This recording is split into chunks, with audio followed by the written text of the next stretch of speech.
Council, come to order. Please join me in the Pledge of Allegiance. I pledge allegiance to the flag of the United States of America and to the republic for which it stands, one nation, under God, indivisible, with liberty and justice for all. Mandy, can you please call the roll? Yes. Yes. Yes. Hopkins? Yep. Yes. Charles Jones absent. City Council has adopted a code of civility. As elected officials, we pledge to promote civility through extending respect to others, listening to understand, disagreeing without disrespect, engaging collaboratively, and speaking up to address incivility. Just a reminder, this meeting is being recorded and broadcasted for Pella TV, so anyone who wishes to speak to council, we're going to come to that microphone over there. Please approach there before speaking so that those at home can hear you and see you on camera. Can I get a motion for approval of the tentative agenda? Support. Vanderhorst and Stryland. Any discussion? Okay, all in favor, please say yes. Opposed, no. Mandy, please call the roll. Vanderhorst? Yes. Van Stryland? Yes. Vanstra? Yes. Butler? Yes. Hopkins? Yes. Motion passed. This time we have opportunity for a public forum. Anyone wishing to address council regarding any agenda item, please step forward to the microphone, state your name and address. Please limit your comments to 3 minutes. Yeah, okay. My email is JA. Okay, seeing none, we will move on. We'll continue our fiscal year 26-27 budget and capital improvement program discussion and presentations. I believe we're Thank you. beginning with Public Works tonight, so is anything preface it, Mike, or you're ready to go? Turn it over. And Yeah, yes, Mr. Mayor, just a few opening remarks before we turn it over to Mr. Nixon and Mr. Riggin to talk about the streets budget as well as the airport OCIP for the Pella Municipal Airport. But I also want to make sure council's aware, as council is aware, we're in the process of conducting an analysis on our stormwater system. We don't have the results of that analysis on here, but once we get those results, we may need to adjust some of these projects to account for potential additional improvements to the city's stormwater systems. Please keep that in mind as we review the proposed capital improvement plan for our streets division tonight. The other thing I'd like to just make sure council is aware, we're currently in the process of a master plan for the Pella Municipal Airport. The master plan is going to have proposed improvements over the next 20 years. They're proposed over the next 20 years of operation for the Pella Municipal Airport. One of the things that we need to do for that is to get a recommendation of the airport committee on items to include in the master plan before it gets finalized. Once we have that recommendation from the airport committee, our plan is to come to the city council and also have a discussion with council on the airport committee's recommendation. So based off the direction that we receive from council later this spring on the airport master plan, the proposed CIP that we're discussing this evening for the airport may need to be adjusted, and those are all future discussions on that. So I just want to make sure council's aware of those two studies and that the schedules may be adjusted based off input that we receive off these two analyses. So let's go ahead and jump into the streets and airport operating budget. As far as the budget is concerned, again, from a revenue standpoint, we're looking at basically flat revenues from the road use tax department revenues for the department. Operating expenses are pegged at just $1,660,000, which is a pretty significant increase. But what we also have, I believe, this year too is the first year of the airport management contract increase as well for that. So again, with this, we look at the $1,160,000, and we're at an overall subsidy of right around $125,000 for the operations of these two departments. And so let's go ahead with that, Mr. Mayor. Unless there's questions for me, I'd like to go ahead and turn it into Mr. Nixon to review the proposed capital improvement plan for the streets budget, and as well as any operating things that council should be aware of. Sure. The general budget, we have a number of projects to present to you. First of all, on the streets side of things, the ones we are most confident about are the ones closest to us in time. So we'll be finishing up Community Center Alley, and we'll be finishing up the University Street extension in this coming fiscal year. You'll see as we get further out, we have a general process where we do engineering one year and then we do the building or reconstruction the following year. Some of the sections for reconstruction are more expensive than others. And that comes down to an issue pretty much of whether we have to totally replace the pavement or whether we can simply do a mill and overlay. Obviously, from the point of view of cost, if the road will take it, we can do a mill and overlay, and that will extend life by between 20 to 30 years. If we have to do a full replacement, we're looking at a 50-year life on those. Situation that gives rise to us having to do a full replacement would be a situation where the pavement itself is very badly degraded, or a situation where we have to go in and replace either or both the wastewater or the water mains underneath there. We're also, and Mike alluded to this, we're looking into what we need to do on the stormwater side of things, and that may change things a little bit. We also have another unknown that we are wrestling with at the moment, and that's lead service line replacements. I think you're aware that we have about 100 blocks in Pella where we have lead service lines that we are going to be mandated by the EPA to replace sometime before the year 2037. Some of those, it's just 1 or 2 service lines. So we can dig a hole in a street if it's 1 or 2. If, on the other hand, we've got to do 6 on a block, then things become a little more complex. And that then gives us an opportunity to really take a look at what might be going on in that section and how we can use having to do something to make life a little better for our infrastructure long term.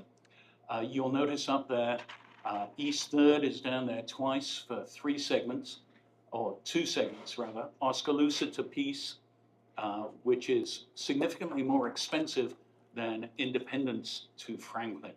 And what's going on there is we anticipate having to completely replace the pavement on the segment from Oskaloosa to Peace, whereas our hope is that we will be able to simply mill and overlay the segment from Independence to Franklin.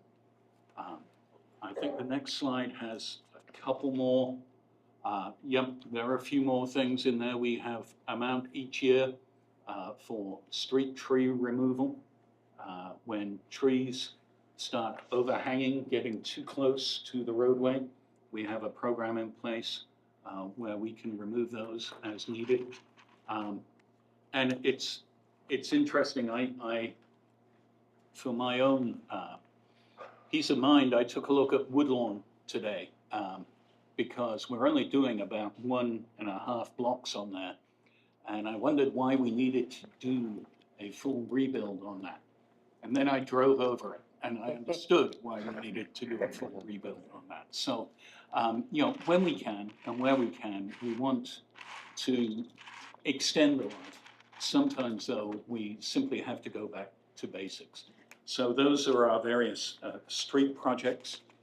I think we also have some equipment information to share with you. Looking at replacing various bits and pieces. The high dollar cost one for us is dump trucks. They are expensive. We typically, our oldest at the moment is how old, Doug? 2002. Yeah. So we get good life out of them. The challenge is, of course, as they become old, more and more bits and pieces on them start to fail, and the annual cost of keeping them running begins to exceed the annualized cost of a new one. Yeah, some of our garage doors are in need of replacement, so it's always good to have that. It's not much good if we have the trucks in the garage and can't get them out. So, and I think that's the key points, right, Doug? Yes. Yeah. If there are any questions, happy to do our best to shed light. Could you go back to slide 1, please? So this is the farthest out, so it's the most unfair question in the CBO streetscape, you know, a big number there, but a very specific number. Yep. Has there been a study or a proposal that you've worked around to get to that? And then also, when I think of streetscape, I might have the wrong definition. A lot of it is for visual appeal in addition to practical part of that. Is that Yes. correct to what's going to be proposed here? Yeah, the streetscape, this is, we're looking to get a twofer on that. A number of streets that are involved in this, and this is based on a study done back in 2018, I believe, are in need of lead service line replacement, aside from anything else that we need to do with them. It's going to be a very interesting project. I'll be frank, I'm pleased we're looking at least to fiscal years out before we begin the engineering, because my hope is that sometime in those 2 years, we'll be able to sit down with the people who live and work daily in that central business district and figure out how we're going to manage this from a logistical point of view. And I'll say that I've learned a great deal from our Lincoln Street experience. And one thing I'm very clear on is we cannot have a similar experience for the folk in the downtown district as we've had for some of our residents on Lincoln Street. So a large part of this is going to be making sure we've got the logistics done. I don't want to see blocks shut down for a month. I want to see segments of sidewalk shut down for 2 or 3 days when we get it done. The streetscape aspect, I think it's fair to say that downtown is a key part of Pella's image. I see it as a key marketing aspect, and we need collectively to give thought into what will propagate the image of Pella most effectively for visitors to that downtown. As you may know, I came from Iowa City, where they have all these plaques in the sidewalks related to them being some sort of literature town.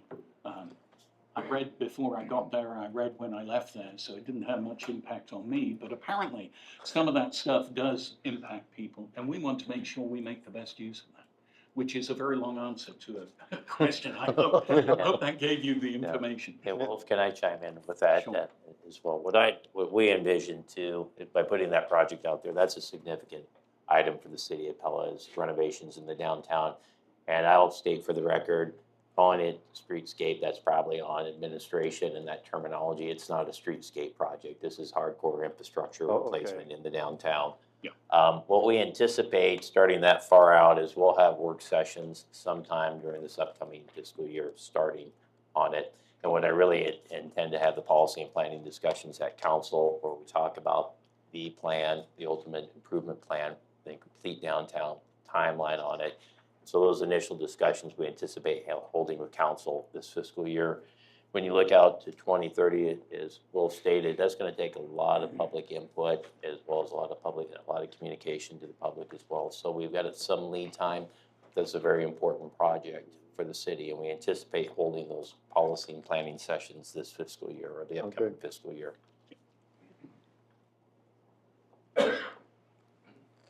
I don't have a question. I do have a comment, and I apologize, I'm a little late. But Doug, I have had a lot of people on Hazel Street reach out to me and compliment me about how you handled the sidewalk installation. They said that you are an amazing communicator, you were a problem solver, and it took a lot of anxiety away from multiple homeowners.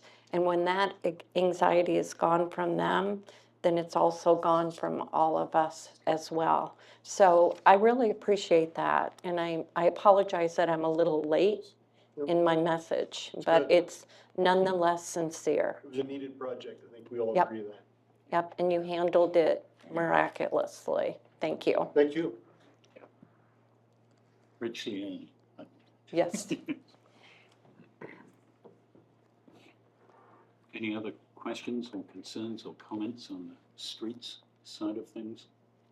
Well, I'm a street guy, and I look at next year, next fiscal year, we're gonna build a new street and we're gonna replace an alley. So we're not doing any other streets on the whole year. That's right. And then the next year, we're gonna do about maybe 1.5 miles. On the streets that are listed here with the big dollar amounts. I went around and measured them. And then the next year, we're doing very little because we're spending 6 million in '28 and 2.5 million in '29. We should be spending, and I hope this overlay thing that Mike mentioned early on works out for us, so that we can get more streets looking better and riding better. And in my humble opinion, good streets make a city look very prosperous. And bad streets make it look dumpy. And we just need to spend, we should be replacing 1.5 miles every year, or fixing 1.5 miles, at least 1.5 miles every year, just to keep up. And we're behind. So, and I'm not, we've talked about this before, so I just want it to be heard, as what basically. And I would say the 2029 number, which you're right, is low in comparison to the others. That may need to increase as we take into account the lead service line replacements.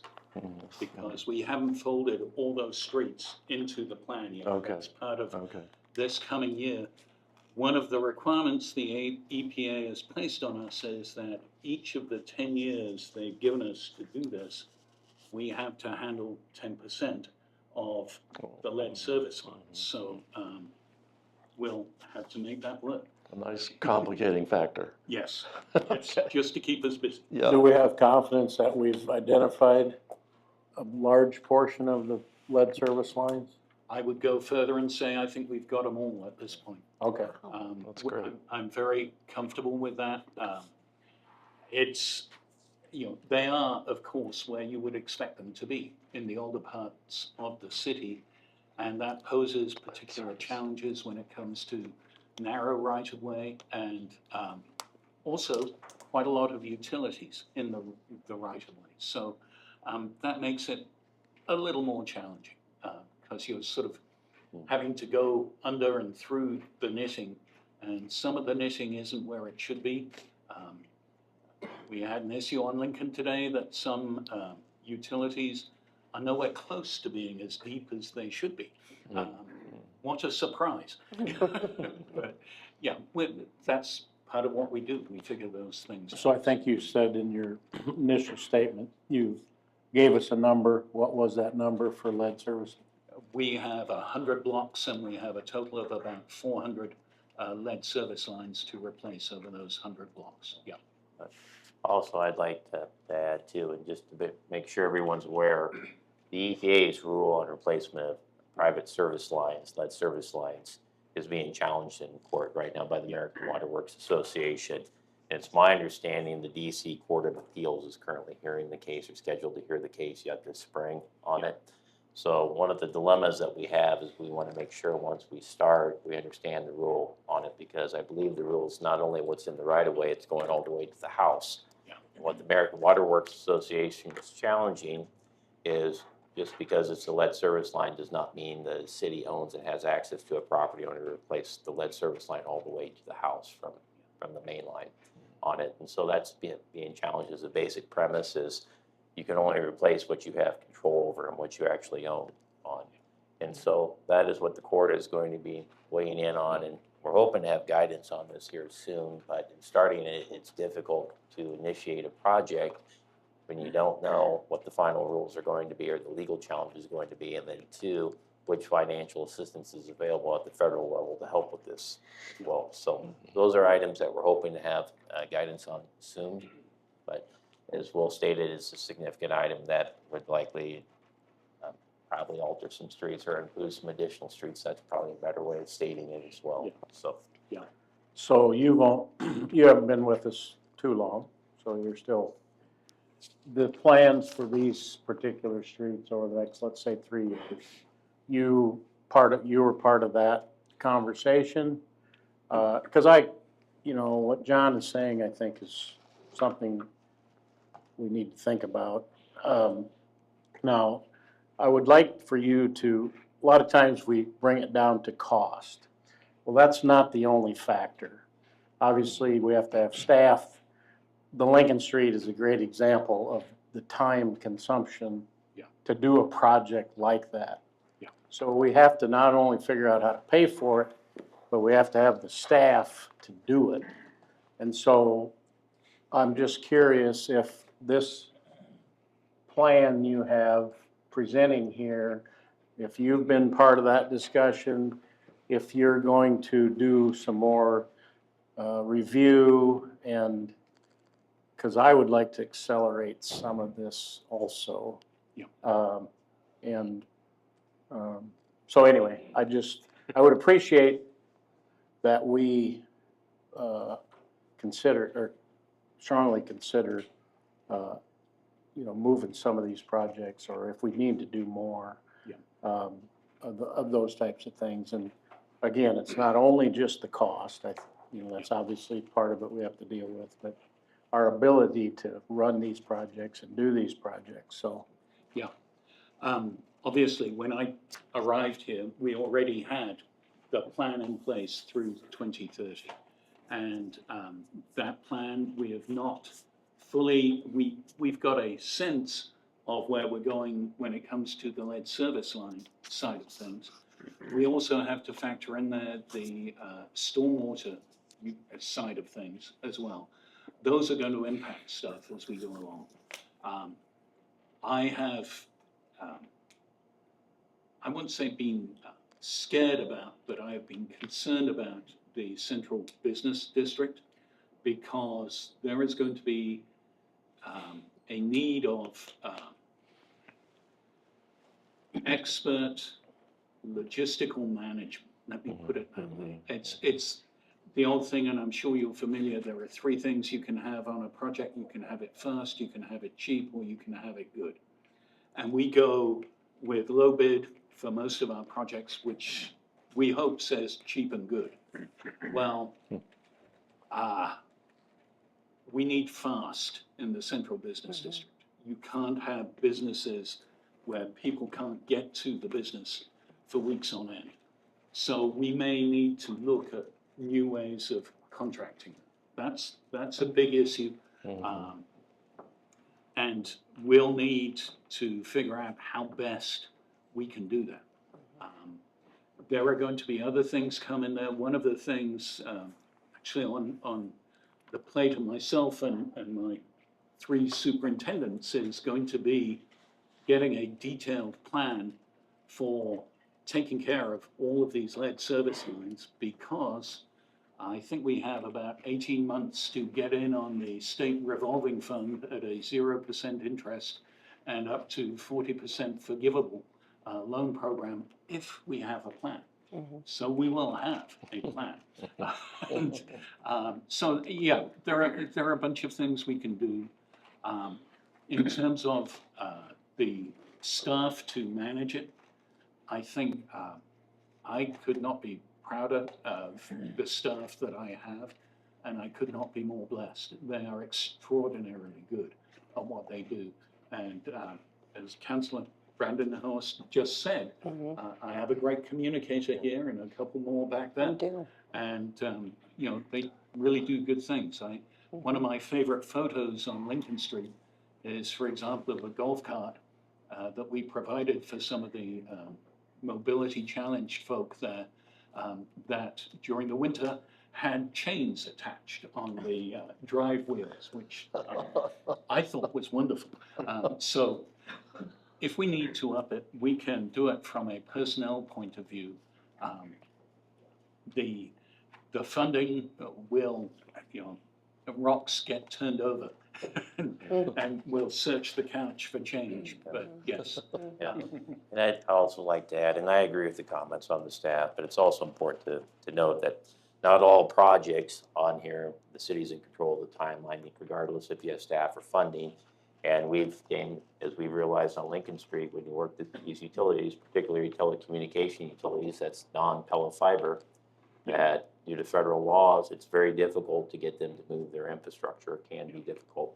And unfortunately, anytime you have other things like on Lincoln Street, gas main relocations and things like that, those things can delay projects regardless of the best efforts of the city. And so we'll do our best to push things, but on these reconstructions, due to federal law changes with telecommunications utilities, I think what we've learned is that's going to take an elongated period of time to plan a street reconstruction to make sure it's done right, particularly if you have gas main relocations and a few other things as well.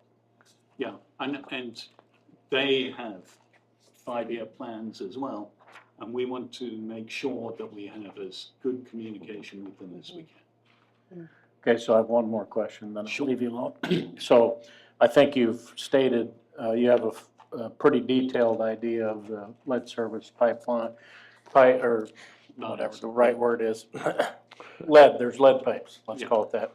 So you've identified that, I think you understand kind of the plan forward, and obviously what Mike said could be relevant depending what kind of a lawsuit result there is.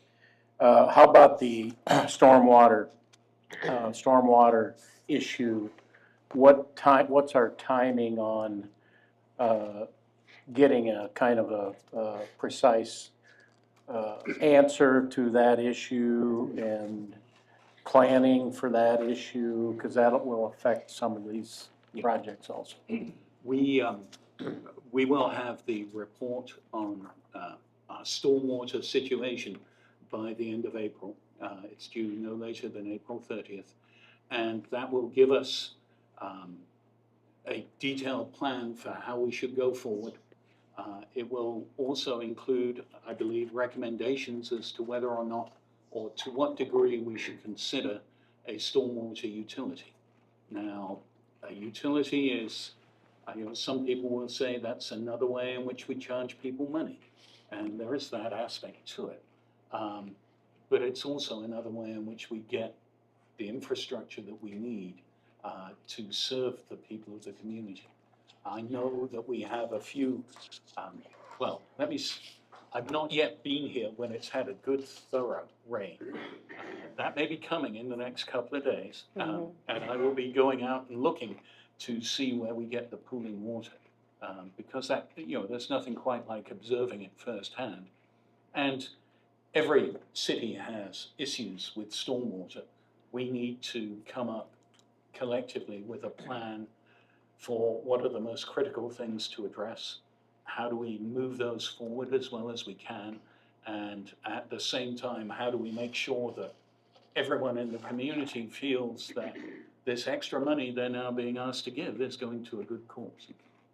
And so that may be, there are some work on intake structures, things like that around town, as well as, yes, I expect we are going to have some significant holes in the ground from place to place going on, so. But at the end of April, we will have a report and we can use that to go forward from there. All right, well. I have a question. And I love your accent, especially the way you say garage. Back to the the downtown infrastructure. Yeah. I'm not well versed in grants and things, but I assume there's downtown dollars available, and I would imagine that takes some lead time. So that's just another, I'll throw it out there to put it on the GANs chart too. Yeah, and I think there is another benefit when we have a little bit of time here and we get the people who do the work downtown involved in this, the shop owners and so on, the retailers. We can then work through what other potential for grants there may be outside of the area. There are things I know about and I would expect to know about, and there may well be things they know about, and we want to tap into those. So, and in the past, we've had a great deal of success as well with federal monies, and that may well be something we might want to look at in the future for that business district. I do appreciate your sensitivity to the downtown area. Both Harold and I were on council under Mayor Mueller, and we did a very deep dive as to what is underneath there. And I was pretty uncomfortable. But, you know, you also have to be sensitive, and you are, to, you know, we can't shut it down as some of our neighboring communities did, because small businesses cannot withstand that. So we know we have to do something, but I love that you are showing the sensitivity and the small business knowledge of also seeing that whatever we do, we have to do it quickly and effectively. Well, put bluntly as well, there are a number of establishments down there that I thoroughly enjoy, and I want them to stay down there. Mhm, absolutely, yeah. Okay, anything else for Wilf Oh, you get me again Yeah. a couple of times, but. on this it's really particular good. topic? Okay, thanks. So the airport, you'll see it's quite heavily loaded in this coming year with some equipment. Our snow removal equipment out there is very old. And so we're looking to replace some of that. The airport grading and paving extension is an important aspect of the development that is going on out there, the new hangar. The pavement rehabilitation, the existing apron, the pavement is not in good shape. And unfortunately, as concrete degrades, you often get little bits of gravel, and little bits of gravel and jet engines do not go well together. So we need to get that one taken care of. And then there's obstruction marking and various things like that, tidying up. The good news is FAA is relatively generous with their grant funding, but nonetheless, there are certain funds we have to come up with.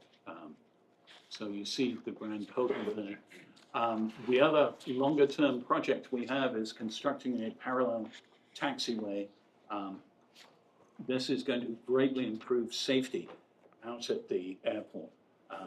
We don't like, well, I haven't done it, but it's not a good thing for airplanes to back taxi on the runway.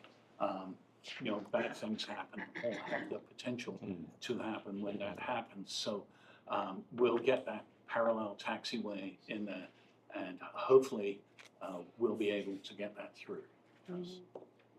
And again, all of this becomes much more pertinent for us once we have the master plan in place and approved. So that's going to be coming up for the council to do, we hope, before too much longer. It seems it's been a long time coming anyway.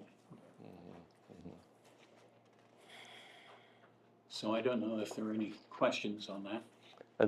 I know it's up there. The good news is the FAA pays about 90% of some of these projects, many of these projects. Some it's 90%, some it's 75%. Okay. If we can make it out to be a safety issue, which the taxiway is, I believe then we can persuade them to pay for 90%. Right. So that softens that blow a little bit. It does. Yeah. No, I would say it softens it substantially. Yeah. About 90%. Yeah. I also want to make clear though, and Wolf, correct me if I'm wrong, when we look at the CIP, the only thing that the FAA's, I've seen a grant on, officials saying they're going to fund is the snow equipment. That's correct. To the Yeah, Yeah. the rest of these improvements are based off information that we've had discussions with our consultant on as well. So again, the FAA is not going to take action on a parallel taxiway until we complete a master plan. before we can get a master plan, we have to determine what improvements we're willing to commit to over the next 20 years at the Pella Municipal Airport, and that discussion's gonna happen this spring. So this is just staff's best guess. Hopefully we'll be able to get the parallel taxiway funded. Hopefully we'll be able to get more improvements than this funded. But this is probably a good start and at the stage we're at right now. So.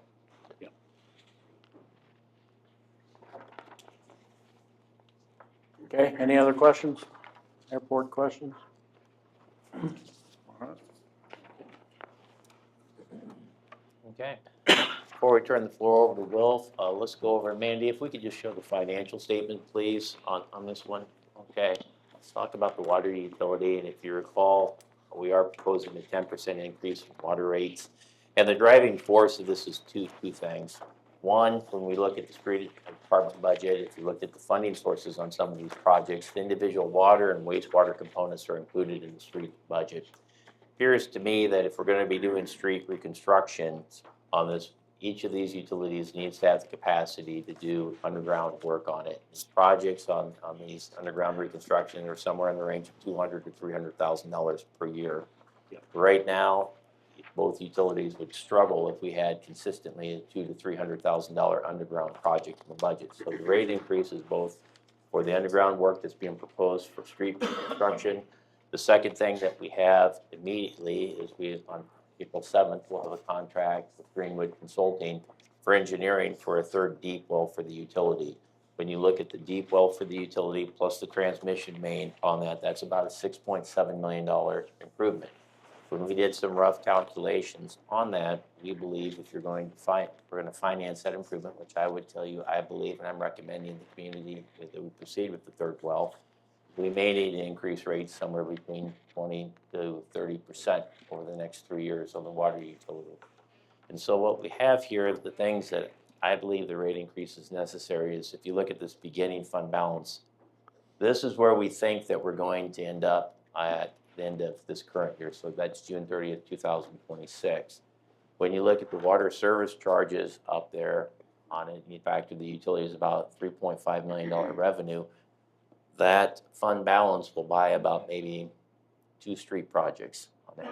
We need to build our fund balance up in the water utility. And that's part of this 10%. And I look at it as if we proceed with the well, which I believe is needed, there's going to be additional rate increases necessary for this utility. The second thing that we're also, before we proceed with anything above the 10%, we would recommend that we have what's called a cost of service study done on the utility. What's the trend is in the water utilities is a lot of utilities are adopting a trend that the more water you use, the more the rates increase. That's contrary to what we've done for several years. Usually there's a decrease in water rates for the more water that you use, but they're starting to gravitate towards the more based like an electric utility through cost of service studies where you look at demand charges on the system and factor in and attribute what it actually costs to serve the various customer classes for the city of Pella. We are recommending that for both the water and wastewater utility, but just to summarize, the reason this is needed is both here in the immediate to be able to do street projects and then 2 to help finance a third well for the utility as well. So is there any questions on the overall proposed increase, finances for the water utility before we kick it back to Wills? I assume that service charges will reflect the 10% increase. What's that? The Yes. budget Yes. reflects 10% increase.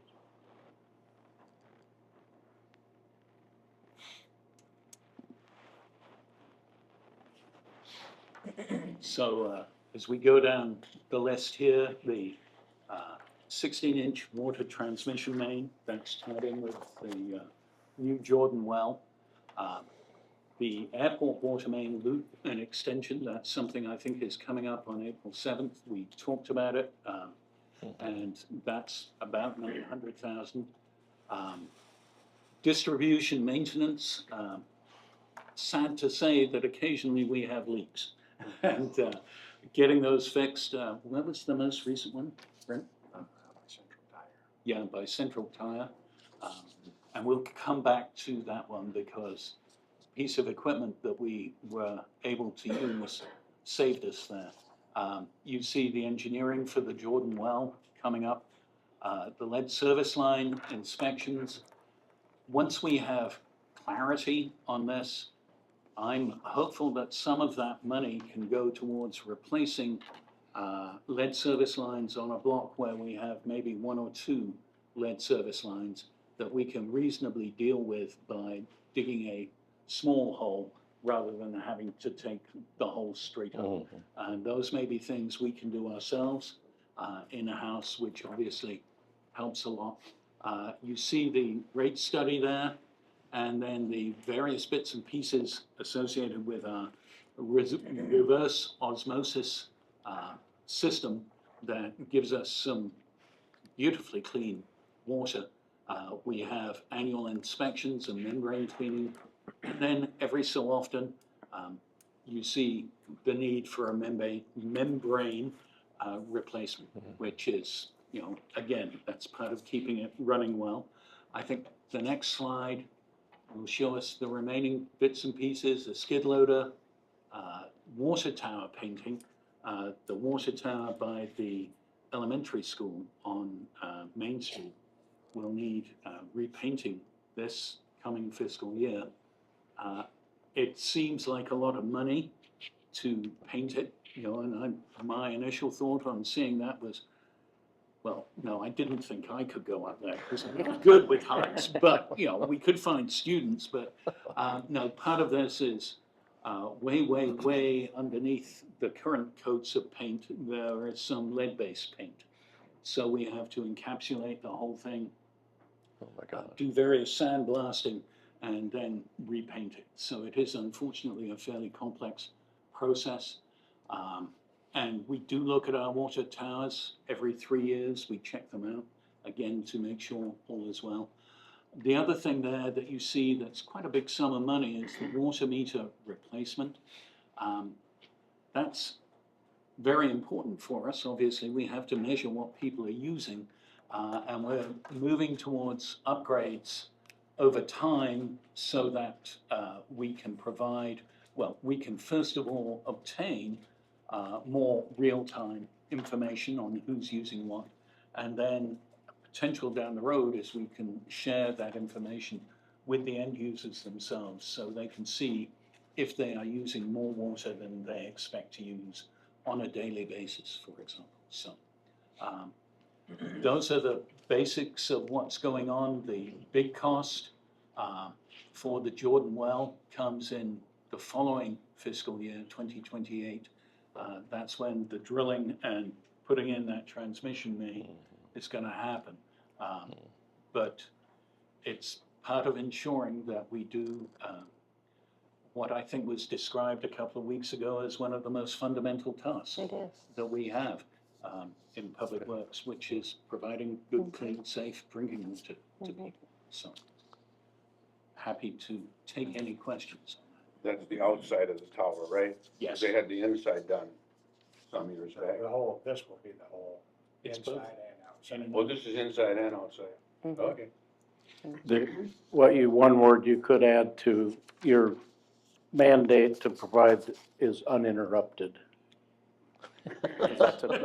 That's important too. Yeah. Yes, absolutely. And maybe that's the water tower by Lincoln, right? Yeah. I think we ought to have a contest for the Lincoln school kids to design the exterior painting. I would love to see that. I think we could encourage them to come up with a name for the tower, and then the design could reflect the name. And I would very much like to see that. That would be kind of good. Who knows what you're gonna get from Well, first, second, third grade. Yeah. yeah. They do a similar thing on snowplows. They let, some cities let the students name the snowplows, and they come up with some very inventive names. I think there are a whole bunch that are not carried forward to the final decision, but they come up with some good names, yeah. I understand that these new meters will help you isolate leaks in the system, and how, so that you can read them remotely. I guess you read them remotely now, but. Yeah, these would be a sort of, as I understand, and this is a function of the software that we will get, it would enable us to see the whole system eventually, and then, yes, track down where leaks may be occurring very quickly and very easily. So, Because you don't always see a leak until it gets to be really big. well, we discovered that with the leak on, what was it, Franklin? Yeah, that was going into the Mullen ground, and it had been for a while. Yeah. But it was doing it slowly, Mm. you know, and, yeah. And Okay. leaks are sometimes very tricky to track down. I may put in a requisition next year for 3 or 4 water hounds, but I haven't got that one done. So. Is that dogs that smell water, or is that? Yeah. Okay. Yeah, All right. yeah. Well, They might be mythical. Oh, okay, okay. I've heard some of those animals. Okay, any other questions about water? Hmm.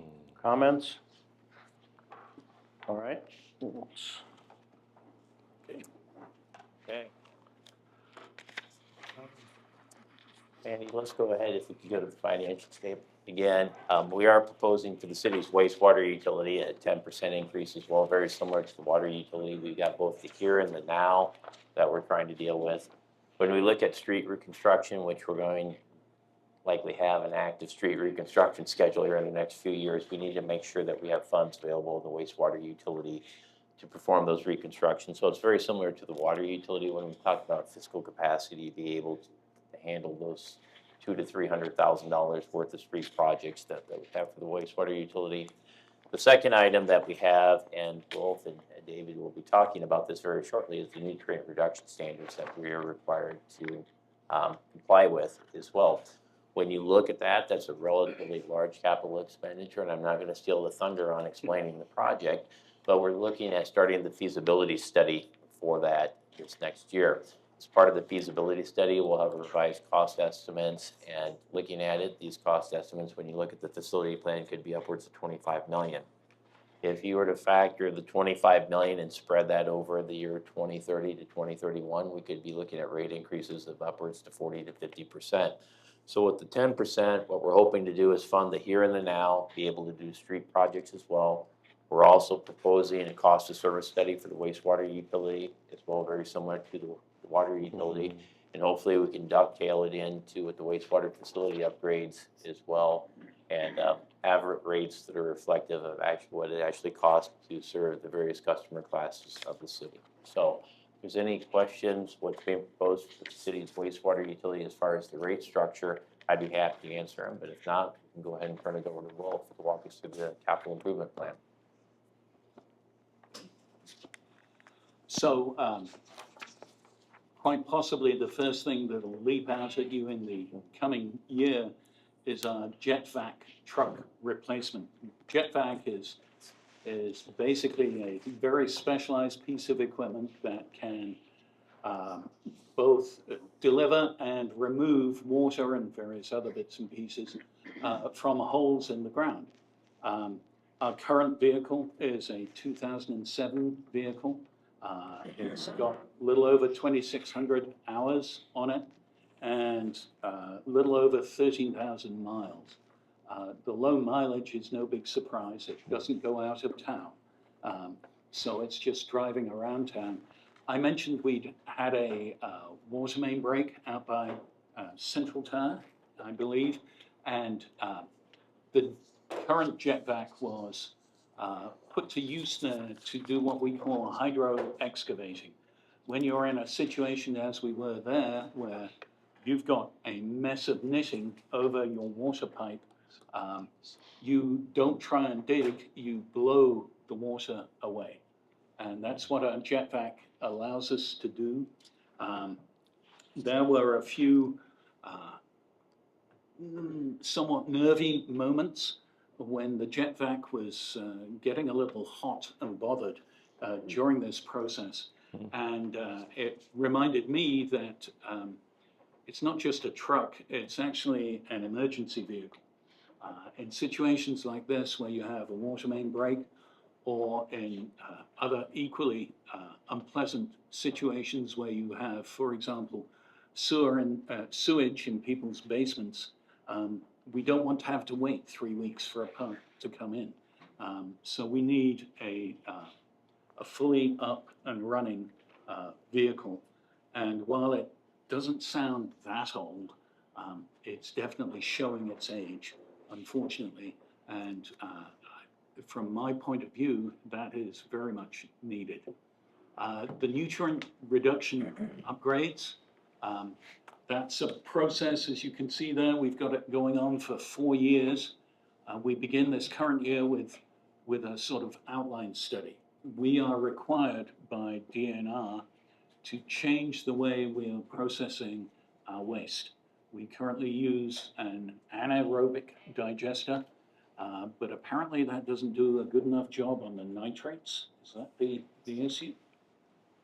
So, the actual, nutrient reduction, process upgrades, will change our aerobic, secondary treatment system.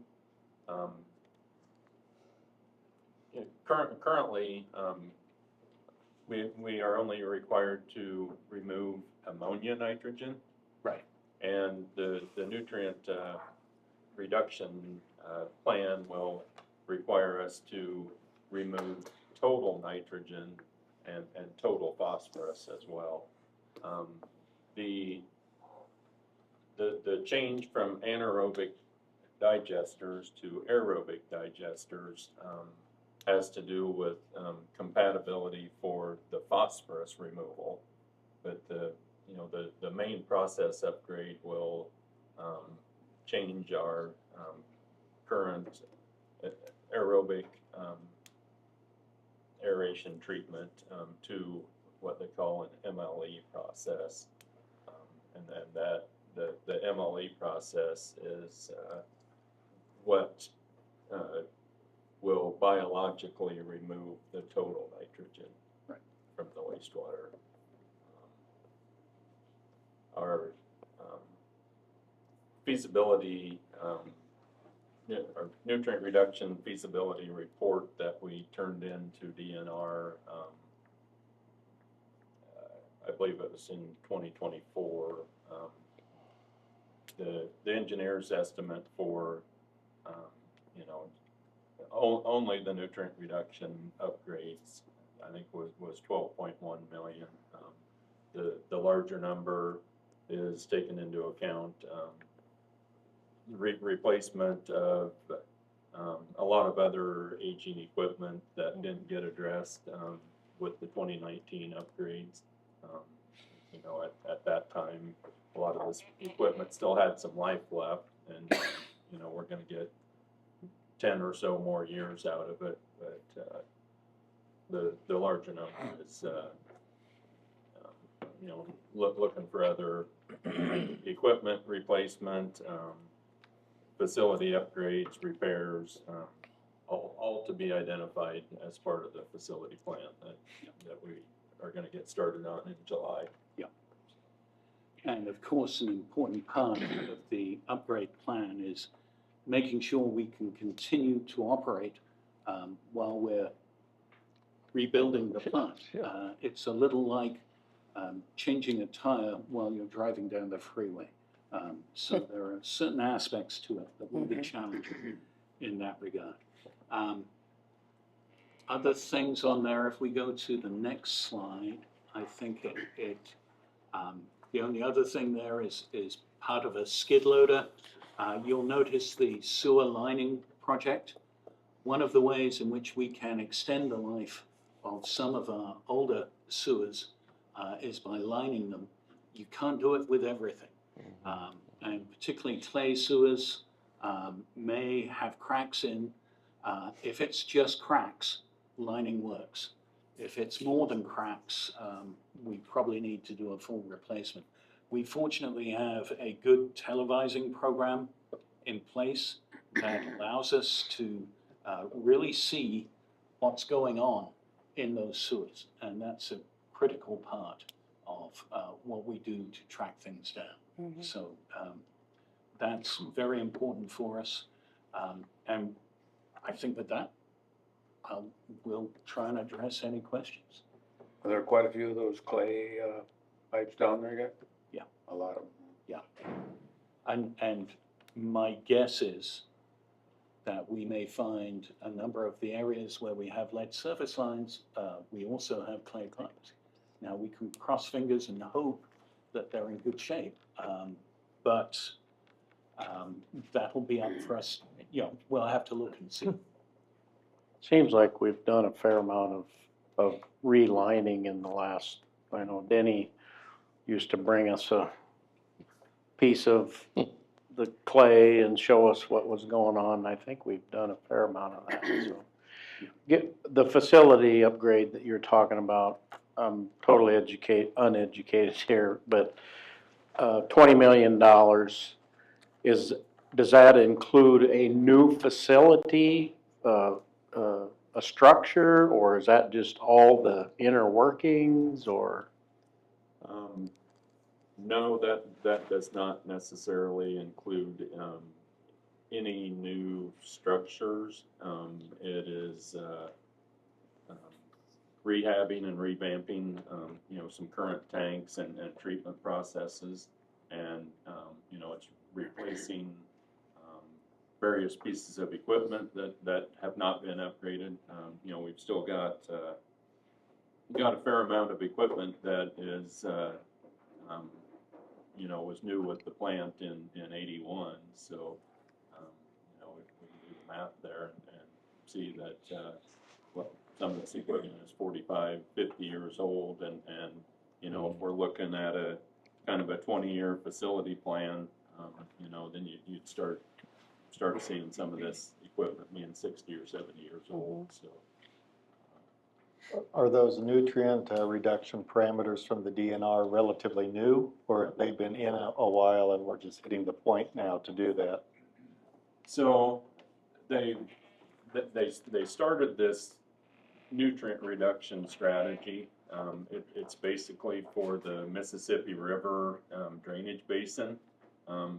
It has to do with the kind of the dead zone that they talked about in the Gulf.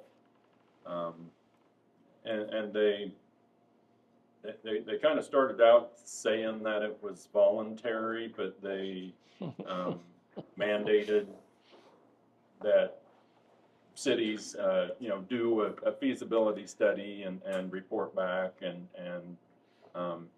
in the end, it doesn't seem very voluntary anymore. They mandated you to be a volunteer? Right.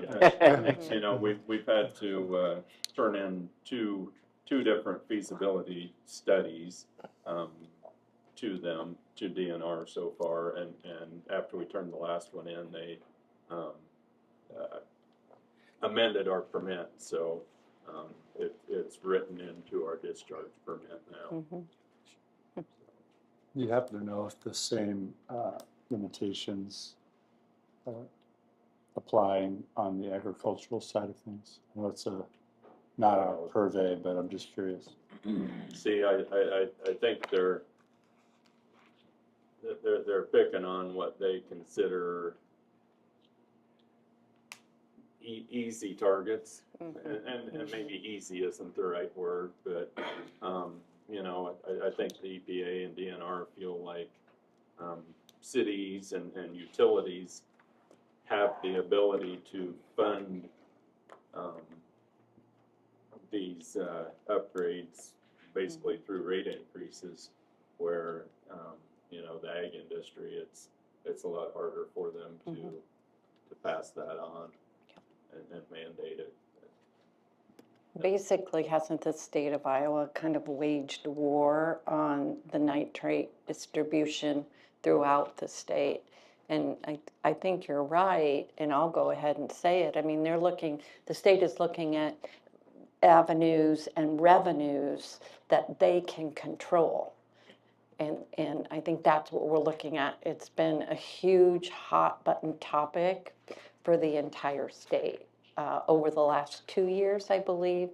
And I think that that's what we're looking at. And I honestly don't know that there's any way that a community can get around it.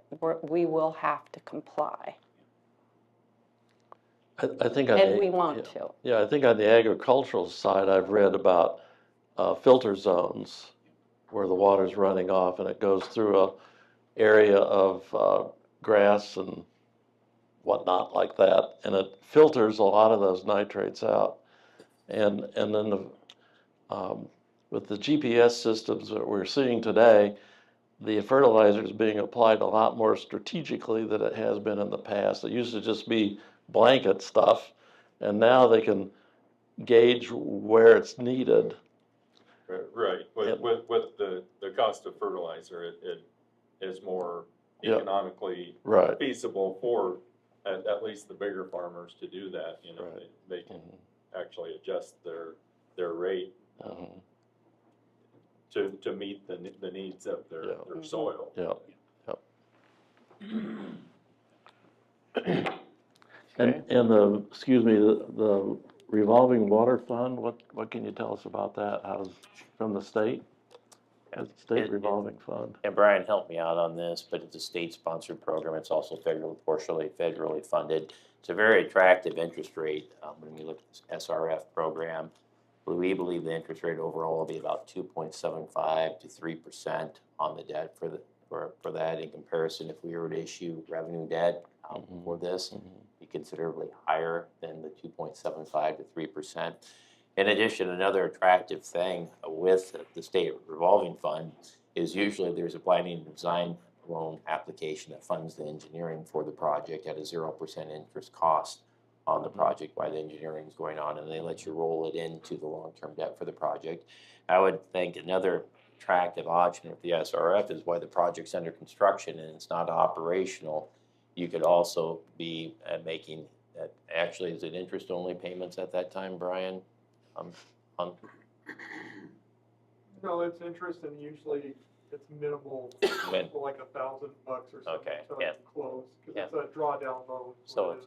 it's interest only during construction, and that's advantageous for the utility as well. So they really try to work with your financing, and the way the state looks at it is they're mandating the improvements, but they're also giving you a very attractive, I wouldn't say, attractive is the right word, viable funding source for it that allows. But still, when you look at a utility, the difficulty is, and 40% sounds a big number, it is a big number, but when you look at this utility, it's a $3 million utility on it, and you look at trying to fund a $25 million improvement, that's where you get up to the big rate increases. And the actual dollar amount of that will be considerably less than 40%. Sounds big, but the actual monthly dollar amount phased in over time will be what we believe hopefully will be manageable for our citizens. You just look at this throughout the state of Iowa, and Pella is at least a fair-sized city. How are these smaller ones even able to begin something like this? Good question. Those would be easy feasibility studies to write. Feasible. So Can't afford this. I really want to be able to witness you changing a tire going down the interstate. But I want to be in a vehicle behind you, not in the vehicle with you. I think that's why. He's just trying to get you to say garagey. I was gonna say, after he takes Bear it in out. mind, if I drop the tire, it may end up in your windscreens. Thank you. Thank you. And I apologize for going over our 10 minutes per division. It was good discussion. Thank you. Takes a while to educate us about some things. I believe that the next item that we have is the electric utility. And Mandy, let's go to the financial statement. What we have here for the electric utility is overall right at a $27 million budget that we have here. And I want to also explain, we are projecting, we're not proposing any rate increases for the utility. There's two things to keep in mind. As far as the utility and where we stand from a rate competitive standpoint, we are one of the lowest electric rates for municipal utilities in the state of Iowa. And I think that's been a remarkable achievement for the city over the last few years. Another item to consider is there's two ways to look at rates. One is what you pay, and the second is what you'd be willing to pay when the lights are out. Our utility has an exceptional record of providing a very secure source of power, and it's a very reliable source of power. We have very few power outages in the city, which I believe is another feather in the city's cap. When we look at the drawdown of this project. This is basically attributed to capital improvements for the utility. And then also, if you recall, as part of the financing of the long-term facility plan for the city, we talked about utilizing $5.5 million of what we believed were at the time surplus electric revenues on this DELT fund. We're transferring what's being proposed with this budget is roughly $3.8 million to the general fund to fund the long-term facility plan, and specifically this is being proposed to be used for the community center project on it. A majority of this is. Where we're at with fund balance after we do this is we are right at just over $9 million. Now, a little bit of background on this, when we look at funding and fund balance, what we've heard for years is where I feel comfortable at, not feel comfortable, where I've stated at 3 years is right at the $10 million mark. So we're a little bit lower than where we've been. But we're also above industry standards when you look at the American Public Power Association, what they state that we have for electric utilities. I believe the calculation that they come out when we go through their formula is right at $7.3 million. So with that, we're okay with the $9 million in transferring to the long-term facility plan and for the city. With that, we believe that's still an appropriate use, but I just want to make sure that we talk about the projected fund balance. The other thing that we want to make mention of this, and with the electric utility, has many benefits to the city outside of reliable power on this, low rates. It also helps support the city's general fund, and what's being proposed for ongoing operations for the general fund is a transfer, Brian, I believe of roughly 6.7% to the general fund for operations. So that's something that should not be overlooked either with that. With that 6.7, Missouri River did a study on electric utilities on both the cash balances as well as what the transfer to the respective general funds were. Seemed to me, based off the results of that study, is right around 7%, so their average on about 80 utilities that they looked at. So I believe the 6.7 is right in line with that as well. So again, the drawdown on this is intended to finance electric capital improvements that we have, but also a big portion of this is the transfer to the long-term facility fund as well. So with that, is there any questions on electric finances before we turn this over to our electric director, Nate Spurgeon?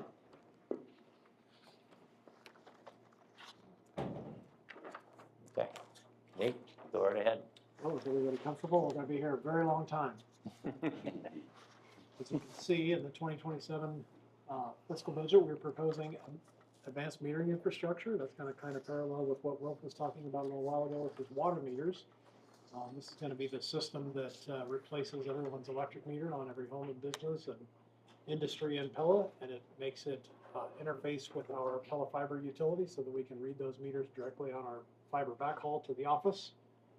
We can give customers a portal to see their usage, set up alerts for themselves if they're getting high usage and things like that. It's also going to keep us from having to roll people every month to go read those meters, and there's also going to be lots of reliability benefits as well. And even moving on to the distant future, we could start doing load management with those, having the ability to turn people's air conditioner compressors off whenever there's high demands. And there's a possibility of saving $50,000 to $100,000 a year just to do that, just to have that ability. So AMI being on there for, I believe it's 13th or 14th year now, is finally coming to fruition. We've got the necessary go-aheads from the Iowa Department of Economic Development Authority to proceed with the grant that we're awarded here. So we're going to move forward with that.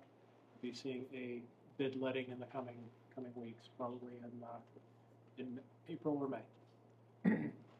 The next thing on there is critical circuit ties. We had that one targeted for 27. We used a portion of that money to install a circuit down Monroe Street from approximately Main west over to Oakwood Cemetery area.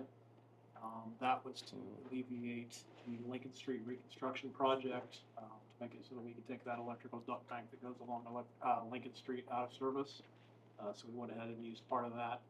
Brian did a budget amendment for us and moved some of those funds into fiscal year 26. So the remaining balance of that is intended to link our heavy circuit that goes up along East Park Lane that comes from the Vermeer substation, cross country into town, the north side of town, to the hospital area. So we're gonna put in a circuit tie from essentially the intersection of Hazel and Park Lane down to, Elm and Hazel. And then the last thing for, 27, we have our diesel plant controls upgrade. We already started some engineering on that. We're gonna get those control systems in. That's what we talked about a month or so ago in our policy and planning to go forward with the control system. That's largely a Caterpillar purchase, but we're gonna get some contracting, involved to do some of the medium voltage stuff. So that's all I have for our upcoming. I guess there is one more item down on traffic signal detection. Might be the next slide. We put camera detection in at the Walmart traffic signal.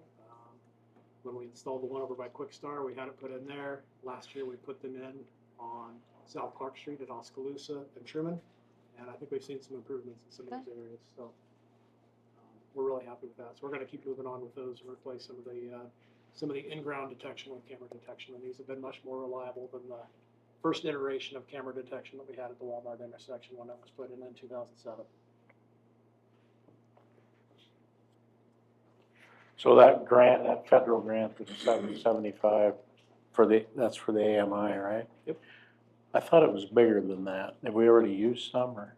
I thought it was 1.1 or something originally. That's half. This is half of it? The other half, I think, is probably still shown at 26, so we'll get that adjusted to show it into 28 when we move that project back. It was 1.5 million. That sounds better. Yeah. Good call. One thing I don't forget. I forget my grandkids' names, but I don't forget the numbers. Good question. I hadn't noticed that. Especially if it's free numbers. Because I remember signing, I had to sign off on it, so I remember.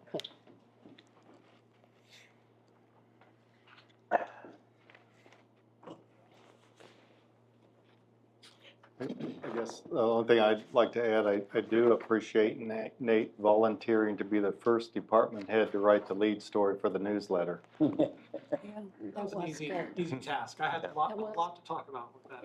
Excellent. A lot of good information. Thank you. I appreciate that too, because I've had several people say for the newsletter, they'd love to see department heads writing the article. Maybe they're getting sick of hearing from all of us, but I did get several comments.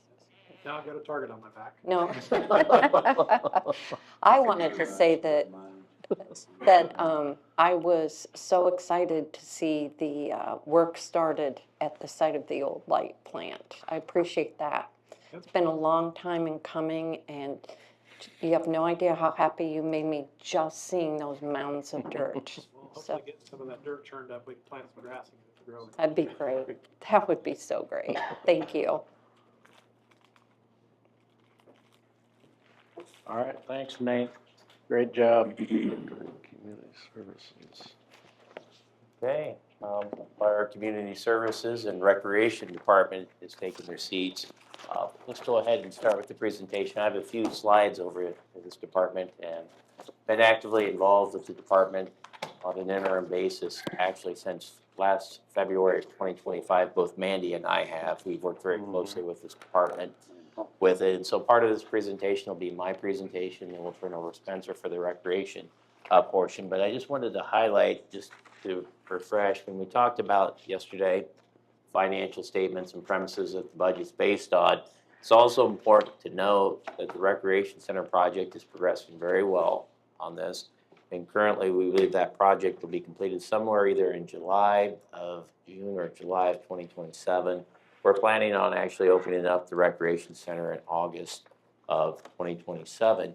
And with that, we're preparing a financial plan. We've already done a feasibility study on it, but long story short, when you look at the rec center and also the community center project, the council proceeds on that project in May of this year.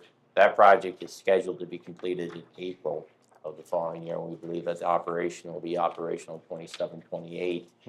what we believe, both of them are kind of what we, the underlying premise of both of these facilities is if you look at the community services budget and the net general fund subsidy at $2.1 million, that we're gonna go over here very, very soon on it. Once we open up these facilities, we intend to stay within that $2.1 million. So before we proceed with the community center, we're also going to be talking about the operational plan for the community center as well. So please keep that in mind. And this kind of dovetails into, we wanted to give you a prelude on some discussions that we're going to be having with council as far as our organization structure. So let's go ahead, please, Mandy. If you recall, when before we hired Spencer, we had a discussion on operation of the rec center. And at the time, we talked about that it was needed to have a separate director for the recreation center and potentially the outdoor pool. And we'd actually split apart the two departments. We'd have a community services department and we'd have a recreation department on it.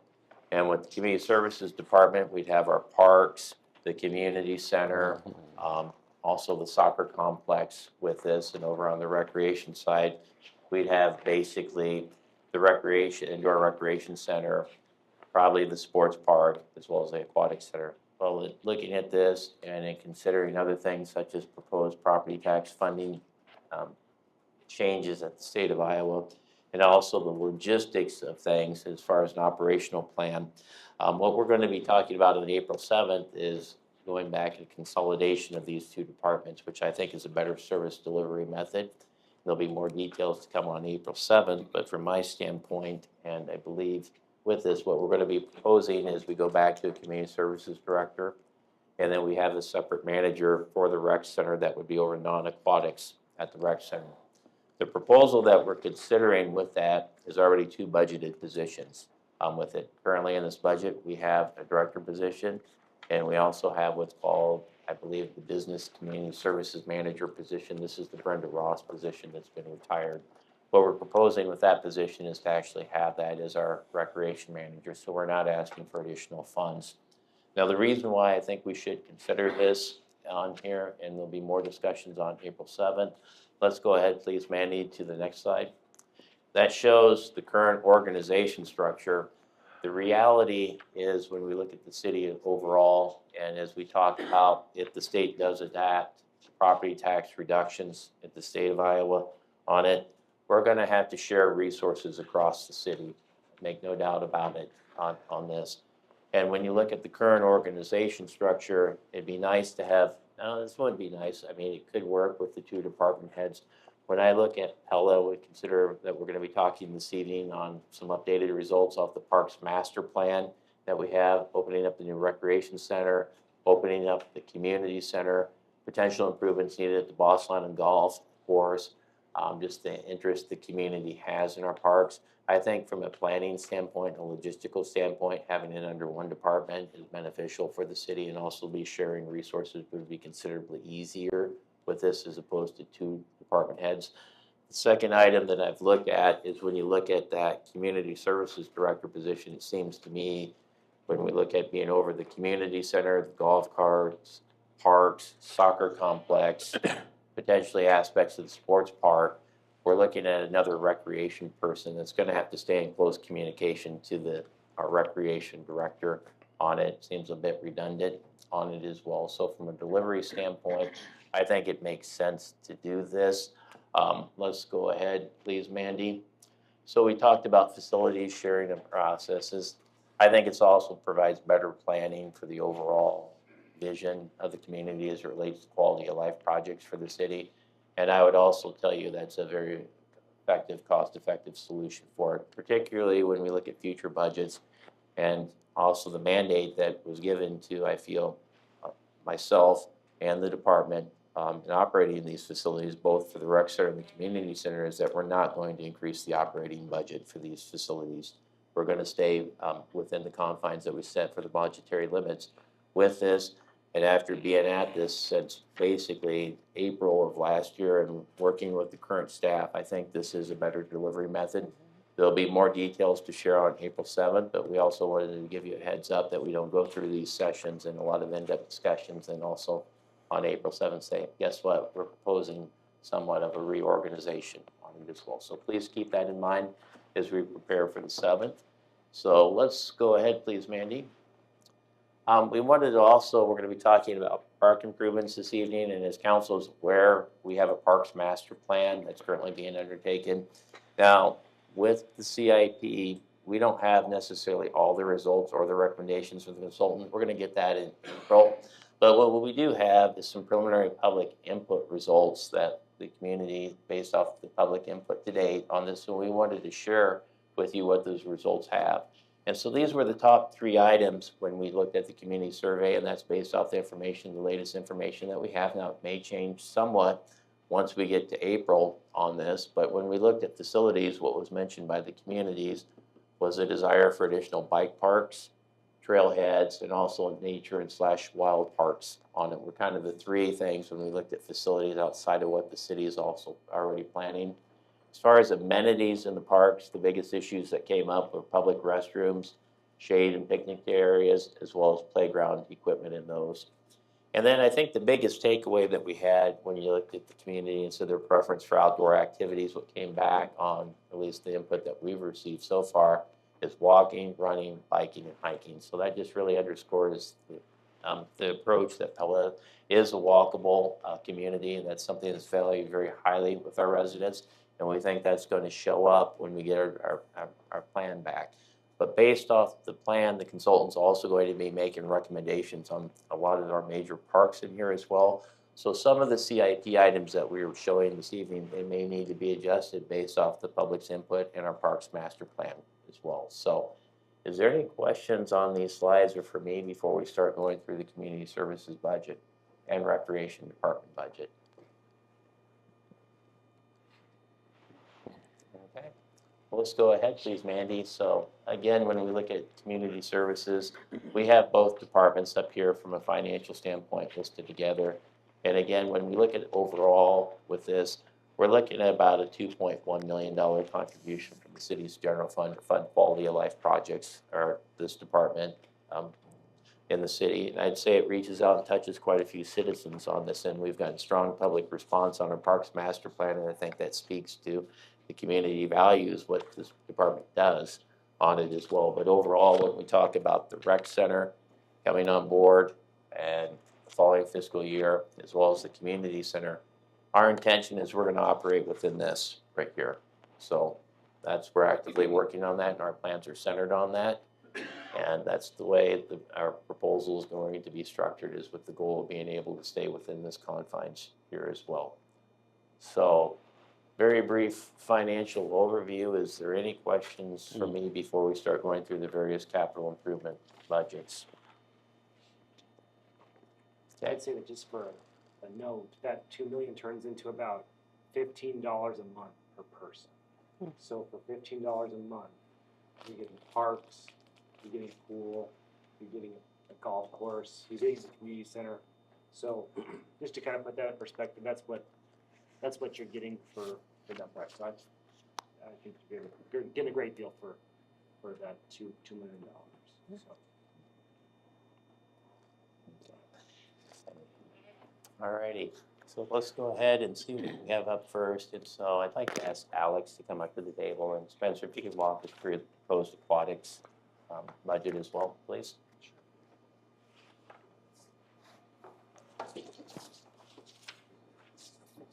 Most of the projects for the upcoming years is for the outdoor pool. Now that it's getting to be about 20 years old, we're mainly just having to replace parts, and then our normal maintenance, slides, painting, all of that fun stuff. So yeah, we only have one project in next year, just some more pump replacements of features. We're slowly replacing all of the pumps for slides, features, so that's been about a 10-year project. And I think we have a couple left, and then, yeah, it's just some painting and renovation.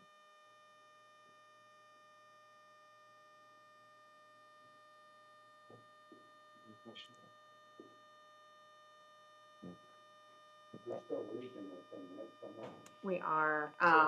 Bob Beanstra is helping us, so hopefully when we get stuff up and running, he'll be able to come over and we can work on that.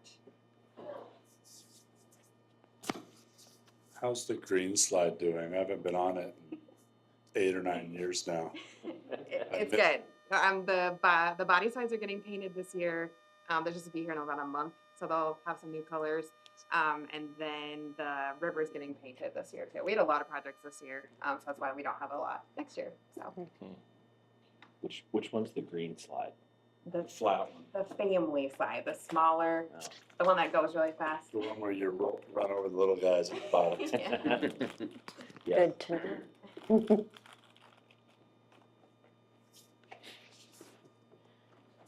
John, you probably didn't go down the green side. You ever been down the green side? Never been down the green Oh, side, man. no. We got video for the website. Opening day, we can put it on the Facebook page. Any questions for the athletics? Okay. Thanks, Don. Next up, I believe we have the Lost London Division, and Kevin Moss. And Kevin, would you please walk us through our proposed CIP for next year, please?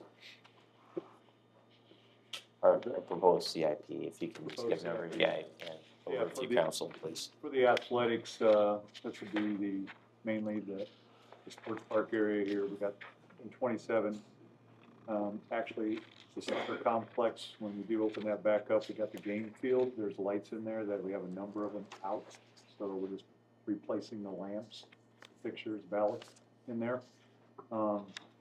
Going through in the 28, it's continuing to work every 5 to 6, 7 years to level the infield skin areas of the ball fields, to maintain that drainage area. And the biggest thing in the other one is the irrigation of the soccer field area, putting in underground irrigation system. So they're a little bit, soccer goals we're still replacing, we got a utility vehicle replacement. Anything else? What's the soccer complex, totally new, been redone? When's it opening?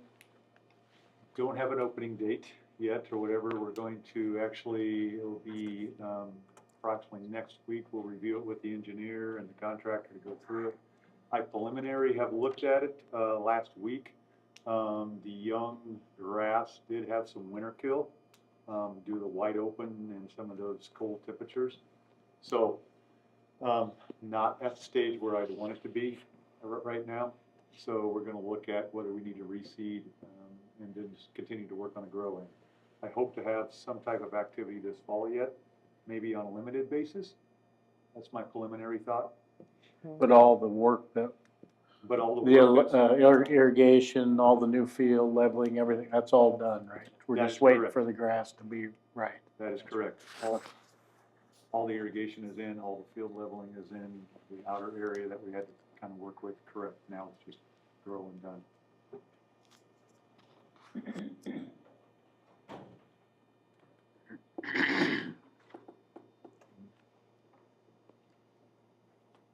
You guys had too much fun talking to Will.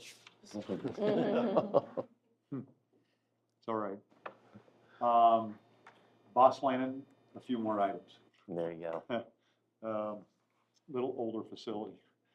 And so for the 27, we have an aerifier. That's what I call a deep tine aerifier. Currently, we contract that out for our sports park and soccer facilities, and we kind of beg, borrow, and steal for the golf course a little bit. So we're actually going to own our own aerifier, which will also save in our operating budget. We save in the contractual services line item that way. Plus, we also get to perform that important maintenance method when we want to do it. Bunkers and cart paths, mainly that 27, 28, that is actually for bunker replacement on hole 1 and hole 15. The remaining year down the line as we go through, depending on what is approved down the line, will be some other bunkers. So, and then we have an irrigation system repair right now, just in the 27, 28. It's mainly just replacing some sprinkler heads and getting ready for the bigger project down the line. We have a lot of items in the 29, 30 range in there, whether it's on grounds improvement, hole improvements, clubhouse repairs, inside, outside, things like that. I can go into detail, or I can answer the questions just as, and maybe Mike wants to Yeah, brief on that. I'll just chime in. The golf courses needed some attention on it as well. I would equally state that these improvements have been scheduled out for outer years because it's possible when you look at these big improvements like the irrigation system, hole 18 improvements, improvements to the clubhouse, that it's going to take a bond issue to do those. And the bond issue is likely going to require a referendum on it as well. So our thoughts is if we choose to go for a referendum to fund some of these improvements, there's going to have to be communication out to the public. And so we've given ourselves a couple of years to get that done on it. And that's something, again, from a planning standpoint, when you look at major improvements for the golf course, again, that's going to be likely require a bond issue, likely require a public improvement, a referendum, which requires 60% support on it as well. So with that, when we look at financial planning on this, minimizing any type of potential tax impact is going to be key on that as well. And so we've given ourselves a little bit of lead time to address these issues, but that's the plan for the golf course. Mike, what are the nuances? You mentioned the phrase a couple times, likely referendum. When it's, you have to do a referendum, or when you don't have to do a referendum? And Brian, correct me if I'm wrong, and feel free to chime in on this, but if the proposed bond issue is over $934,000 on that, it requires a referendum for golf courses potentially on it. And just to oversimplify things, if it's under $934,000 of made, it could have a referendum. It could be subject to a reverse referendum, which means citizens could still vote on it if they go out and get petitions and signatures on it. So. And is the 934 set by state code, or is it a percentage of something? Yes. Yeah. State code. Yeah, and so when you look at it. That amount changes annually now. So there's an inflation factor in that It then? increase or decrease based on CPI. So when you look at this, and this is assuming there's a couple other nuances on it. For instance, TIF plays into this as well if it's financed with tax increment financing revenues on that. So there's various financing strategies that may not necessarily require a referendum, may move it over to a reverse referendum on it. But for planning standpoints, just in looking at it, if the golf course is in need of just eyeballing these numbers out here, $5.5 million on it, it's probably something that we should consider. I'm not sure we'll have cash reserves to fund these on it as well, but we'll look at it. And my thoughts is that's something that needs to be planned out. Potentially, if there's cash reserves that can be used for the golf course on it, we want to make sure we bring that to council's attention. But it appears that it may be likely that it's going to be a bond issue, and it's very likely that it could require a referendum. On these quality of life, things that we have, over the years, we've put a lot of money in this golf course. Is there a way of computing how much money we've gotten back on taxes, because we do have these nice houses there that are bringing revenue into the city, and how much money we've put into financing this golf course? Maybe that's a silly question, but people ask me this question sometimes. I think we'd be happy to pull the information together as far as annual, those residential subdivisions that butt up on the golf course. How much money we get back every year in taxes? Sure. Because is this draining I guess the question phrased to me is this draining our city, or is it paying, good revenues into?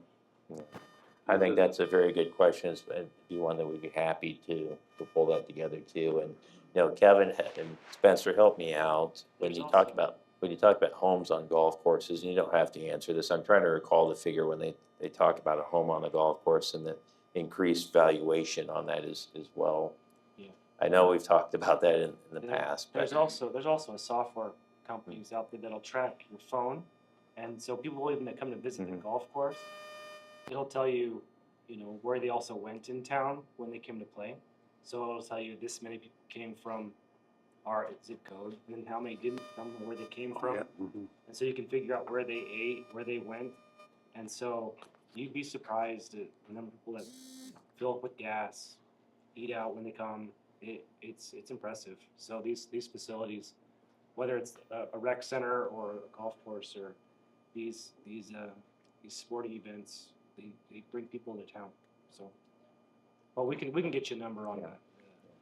Well, I think the easy thing is to, get the tax revenue from That's- that, from the If someone, the houses around the golf course. You can Yeah, do we that could do pretty that. quickly. I'm if sure. somebody asks me, I could tell them.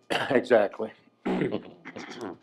It'll be substantial. There's a lot of high-value properties around that golf course, that's for sure.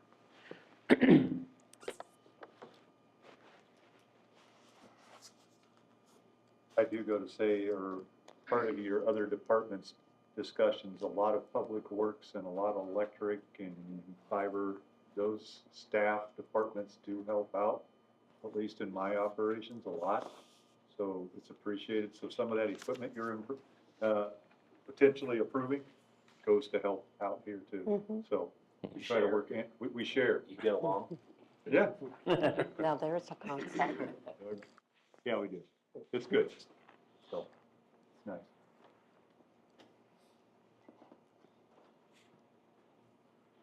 Yeah, because like the sports complex is quite a distance from, you know, the golf course. A little traveling involved there. A little bit.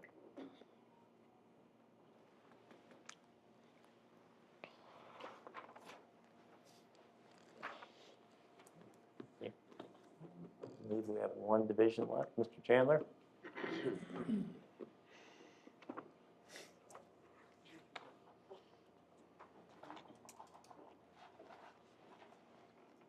Okay.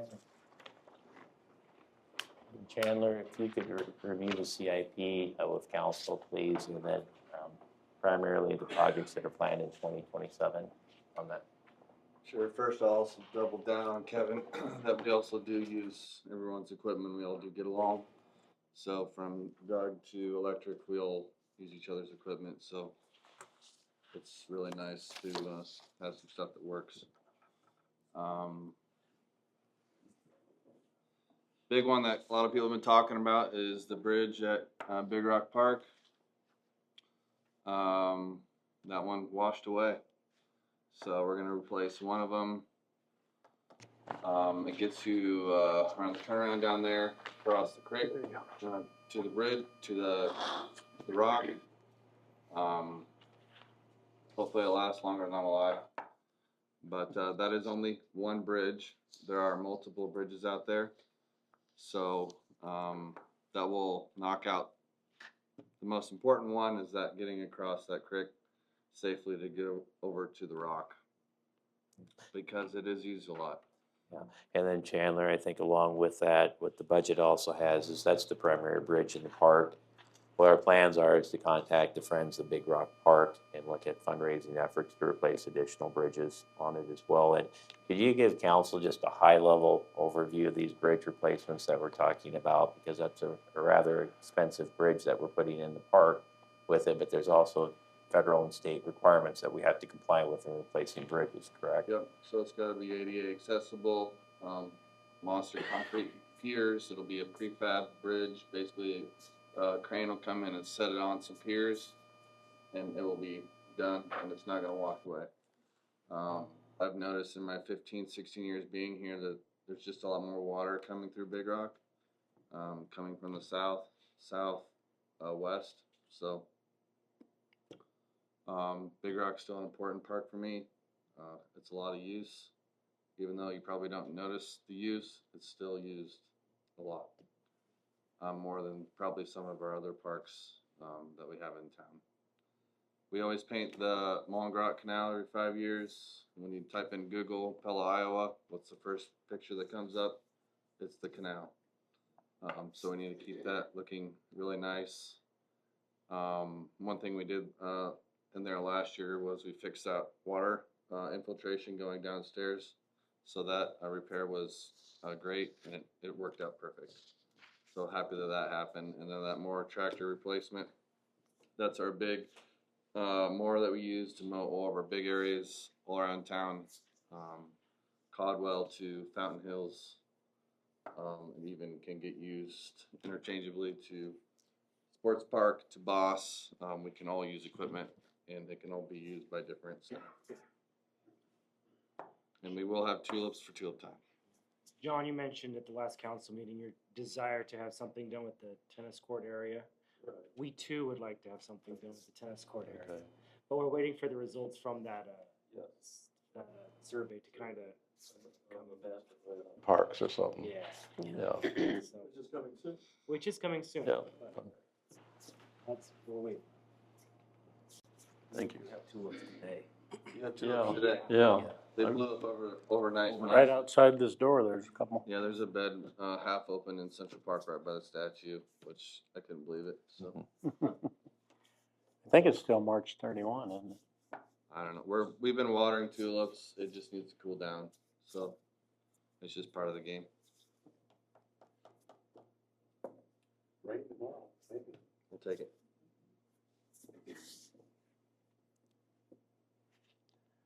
So the south side beautification, the 80,000 this year, is that all engineered, or is that engineering, or is that a start of the project, or what? Yeah, where we're at is currently the electric utility is removing and Yeah. placing the power lines underground. We anticipate that's going to be done sometime in the summer. Once that's completed, what that 80,000 is mainly the engineering for the project, and what we're hoping to be able to do is to bid that project out. It'd be sometime in the spring of 2027. And that's important with that, because we'll get the electric infrastructure taken care of this year, complete the engineering for this next fiscal year, and get the project bid out is the plan.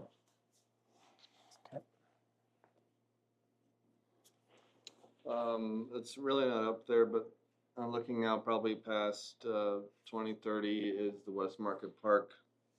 We're really kind of honing on that park, not only the playground, but the shelters. That playground is honestly shot. What year did we build that? 90, I want to say 96. I think that's wrong. Might be 94. I'm getting a yes from over there. So. 94? 96? All right, so I was close. It's one of the last ones around. So it's going to cost a lot to redo it. I know that. But it's. Do they still do it? Do they still do parks the way they did that one with the community? Yes, they do. Building it, basically? Yes, they do. It's kind of a fun project. Yep, it is. 24 hours, 7 days, or 24 hours a day for about 6 days. I remember building the one in Oski when I was a kid. Same style. So that's coming up in the plan, and we'll be talking about that going forward.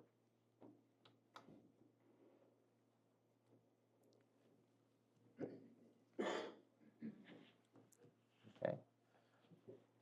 I think we just got 2 projects left. And Spencer, if you want to give the council just an update on the rec center, please. Just before we go that, I wanted, there's a page in our budget books that break down some of this community service stuff, which we haven't seen up here. So the public, I don't know if the public obviously can request this, but I just want to, so we talk about $2.1 million of cost for these quality of life projects, as we call them. So there's always a lot of chatter around town about this project or this department, that department, what's good and what's bad. But let me just give you some numbers. So the community center, in our current budget year, the community center is going to require a budget subsidy of $302,533. The art center actually makes $958. The indoor pool, this year budget calls for a subsidy of $500,792. The outdoor pool will require a general fund subsidy of $193,040. The recreation department Now, I'm not sure what that would be, but shows a profit of 14,794. The golf course shows a subsidy of $122,968. My compliments to our city staff, because that 3 years ago, that number was $400,000. So we've made dramatic improvement once we took it over as a city, both from a groundskeeping to running the clubhouse. The memorial building cost us requires a subsidy of $20,088. The parks department, and that would be all the flowers and the parks and everything. The subsidy from the general fund for that is $729,906. The soccer complex requires a subsidy of $60,211. The sports park requires a subsidy of $257,523.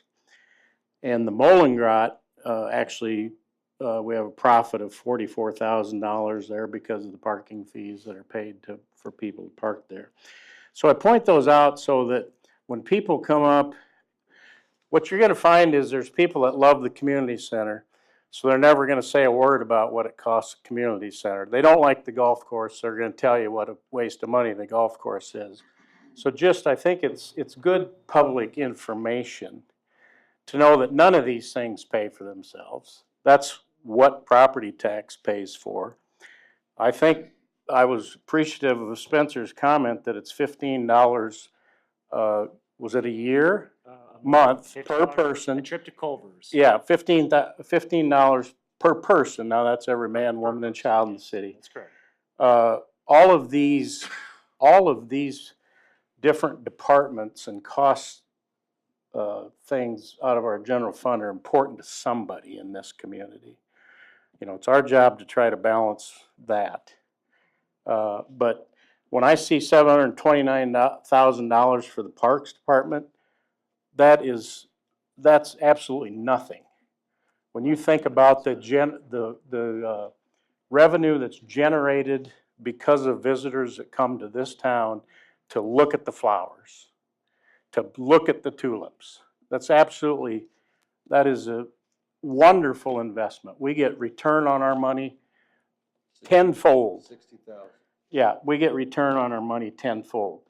You know, the indoor aquatic center costs us $500,000 a year.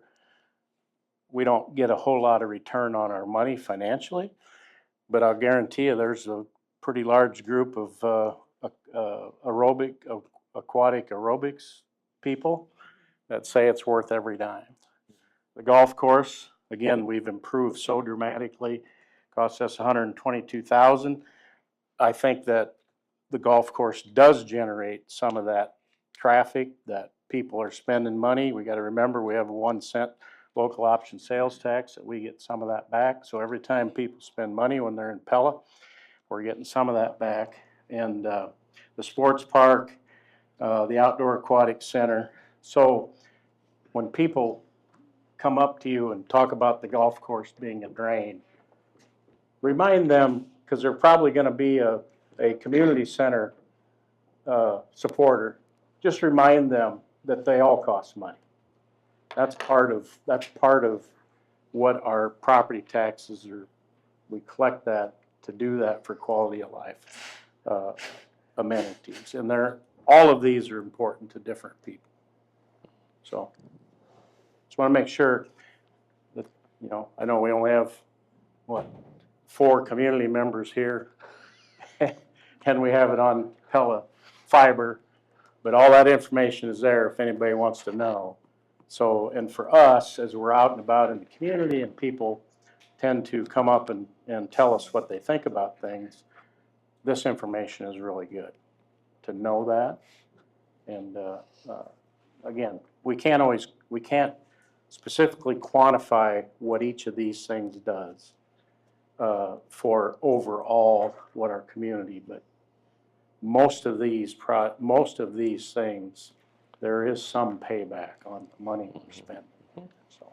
Well, and I think too, you mentioned the quality of life. Parks by far is the biggest number there, but where else can you find a Thursday nights in Pella? You know, how do you put a dollar amount on what you see happening there with families and with community? And parks have the property value too. The same as the golf course. It does the same thing. If you're next door to a park, that's your property value. So it's great all around. It just keeps on perpetuating. Well, there's, you know, obviously there's a lot of people want to move to Pella. Just drive around, look how many new houses are getting built every month around here. Those people are coming from somewhere, and all of this plays into that. We always have to remember that. All of it plays into that. All right, said my piece. Anyone else is free to say theirs. Okay, you still aren't done. Yeah, we just have two brief updates on our bigger projects. So Spencer, if you want to just give an update on the rec center, the status of the rec center, please. Yeah, so precast, so the walls that you can see, that you're going to see for a really long time, are all up and on. So that the shell's there. They started pouring the pool 2 weeks ago, last week. So a lot of concrete's going in. It's looking really good. It's looking really good. If you ever want to go out there sometime, you're welcome to go out there. I can meet you out there. There's a site supervisor. He'll take you around too. So we'll go. Is that a continuous pour on the pool? No? No, they did they did a separate pours. Oh, Like, okay. So they got joints. They got, okay. Yep, and they had to make sure it was had the appropriate amount of time in the spinner in there to make sure it had time to cure properly for it to pour appropriately. So there was a lot of people double and triple checking that project to make sure that concrete was right. So yeah, it looks really good. It looks really good. So and then community center project, it's being bid right now. So we had an informal kind of meeting. So you can come in as a contractor and come take a tour of the facility. We probably had 5 different general contractors show up for that, and we knew of a handful of others that are interested in the project too. So I think we're gonna have some really competitive bids with this project. So we're really excited about that. Yeah, so those are kind of the 2 big ones there. So thank you for putting, you know, the 35 million for the one and the who knows, we'll see for the other one still. But it's gonna be money well spent. So they're great facilities and they're gonna be used for another 100 years apiece. So. Well, the good thing about the 35 million, almost 18 million of it was private donations. Yeah. That too. I was bragging about that we had a Parks and Rec conference, and I was bragging about it. They're like, how'd you guys do it? I was like, oh well, we got some deeper pockets in town, so it makes it easy. But, yeah, we're excited. When do we get those bids for the community center? April 17th. Okay. Yep. We'll open those April 17th, so about a month from now. Okay, great. Thanks, Spencer. Thank you. Okay. Let's go ahead and move to the planning. All right. Let's go ahead and move to planning and zoning. And Jerry. Before Jerry sits down, we have a very status quo budget. Planning and zoning department again, when you look at it, building permit revenues, we think we should see an uptick with this. We're trying to be conservative in our forecast with it. But we are experiencing a continued, lots of building going on in Pella. Typically, average, Jerry, on single-family homes, we're somewhere between 55 and 65 homes, single-family residences on a year. So that's really phenomenal. In fact, I was at the Lake Red Rock class, that leadership class that they had, and there was a lot of interest in the Pella building. And I could tell you, when you talk about rural Iowa, if you tell people that we are turning 55 to 65 single-family building permits a year, they do a double take. That's going on in rural Iowa because that is unheard of. throughout the state. So we're very fortunate that we have the development that we have going on. Jerry's department handles a lot with the development, basically any new development project that comes through the door. That's the planning and zoning department as well. And in addition, the department manages 5 boards, correct? Yeah, about that, yes. Yeah, 5 I'll go over it. I got some Yeah. highlights here. Yeah, so it's been a really busy time for the planning and zoning department. So Jerry, if you want to walk us through your department, if you can, I guess all the CIP got moved to City Hall. There is so, no CIP. yeah. We're one of those departments that takes advantage of the police department surplus vehicles. So we're on our second surplus vehicle, and we usually drive it till the tires wear out, and then we dispose of it because we can't put the tires. It was a joke, that was a joke. So chiming in with what the mayor and Mike said, yes, Pella is very, very popular. And I'm just gonna go over some stats for 2025. And just a little caveat, for today, I approved 6 building permits today in Prairie Ridge West. So that's 8 for the week. And we're at a total of 11 permits in Prairie Ridge West. That subdivision just broke ground and, is just finishing up the infrastructure, and they already got 11 permits for homes. That's how fast these homes are growing up. In 2025, for example, we, in downstairs of City Hall, and maybe Mike can use this information too, downstairs of City Hall, we took in 1,800 visitors. That's 1,800 people from the public, developers, what do you call it, actually walked through our doors and had some kind of interaction with staff downstairs in the basement for permits, for fence permits, for development criteria, for zoning questions, sign permits, community development. So we hire, that's a lot of people coming into the downstairs. Not including the bathroom. Well, no, they have to walk through the door. You don't Okay, count the okay. bathroom people. They walk through the door into our department. In all, we did 175 building permits in 2025. Now, this is the over the top. I'm not gonna break it down for that. But that 175 permits equals $113.5 million in valuation to the city of Pella. $113.5 million in 1 year. So you can see, as we are getting more popular and as we are adding to growth, we are adding valuation permits and people to the city of Pella. So we are growing. P&Z department staffs 5 boards: Board of Adjustment, Building Code Board of Appeals, Community Development Committee, Historic Preservation Commission, and the Planning and Zoning Commission. Together, those boards have 36 members. That's 36 of you guys. Because they're appointed by the mayor, so they're quasi officials that we coordinate. And they have about 43 meetings per year. So we coordinate those people for that amount of time. We also are currently doing the comprehensive plan, so we have all the tax meetings, and we're doing the wayfaring sign program for the city, another set of meetings. That alone takes roughly 120 hours to 150 hours of each individual staff person after hours to coordinate and handle. So that's beyond just your normal workday, coordinating all these committees, all these citizens, all these boards and hearings, all these approval projects, and that. So that's the amount of time and effort that goes into making 175 building permits work and creating $113 million in valuation. So that's the kind of the madness behind what you see. And today, for a little caveat, first the reporter left. So Jersey Mike's pulled their permit for the building, the suite next to Starbucks today. So that was issued. So there. So now you have a brand new Jersey Mike's coming in right next to Starbucks. So that kind of tallies up my presentation. I'm glad to answer any questions. It's gonna be in Thanks the for building right next to Starbucks. It's in the suite right next to Starbucks. Yes. Okay, same building, okay. All right. Thank you guys. Thanks for the information. Interesting stuff. That was really. All right. Let's get to our last division right here. And, we consider P&Z and City Hall are somewhat joined at the hip. We share the same building on it. With the operating budget, this is very similar to what you see typically throughout the rest of the city. Then this is City Hall that we have here. It also includes the mayor and council as well. So we kind of characterize that very similar to the rest of the city departments that we have.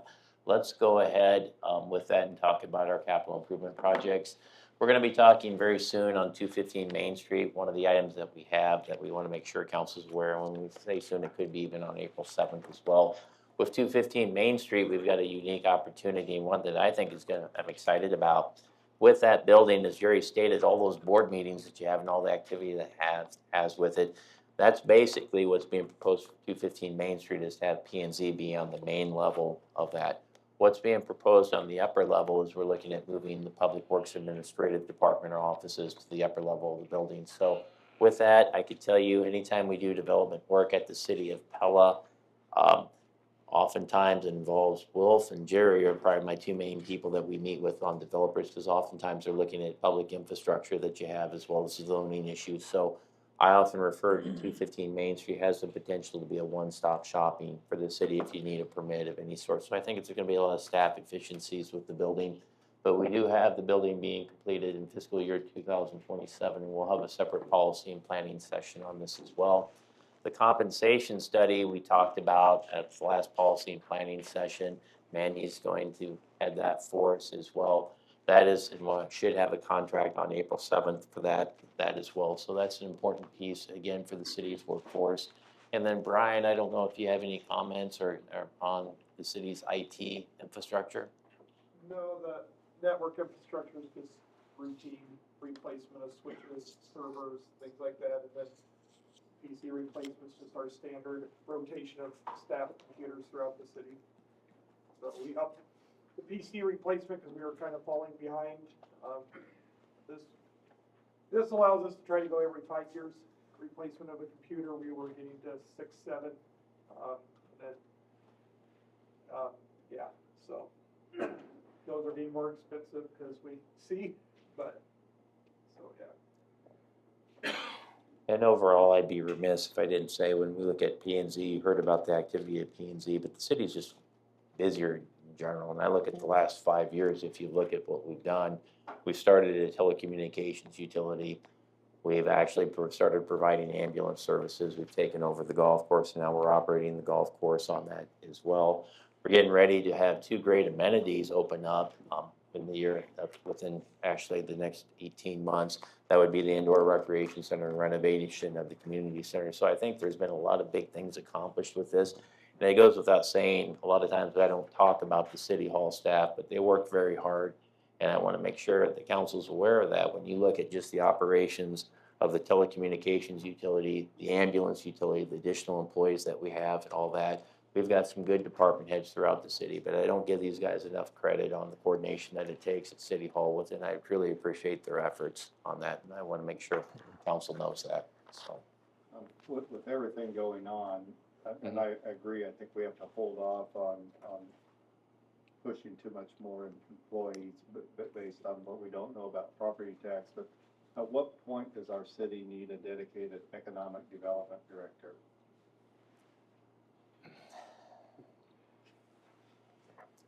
I'll give you my and this is just myself, and if you have it, and our approach that we've tried to do is, in a roundabout way, we could justify a full-time economic development director right now.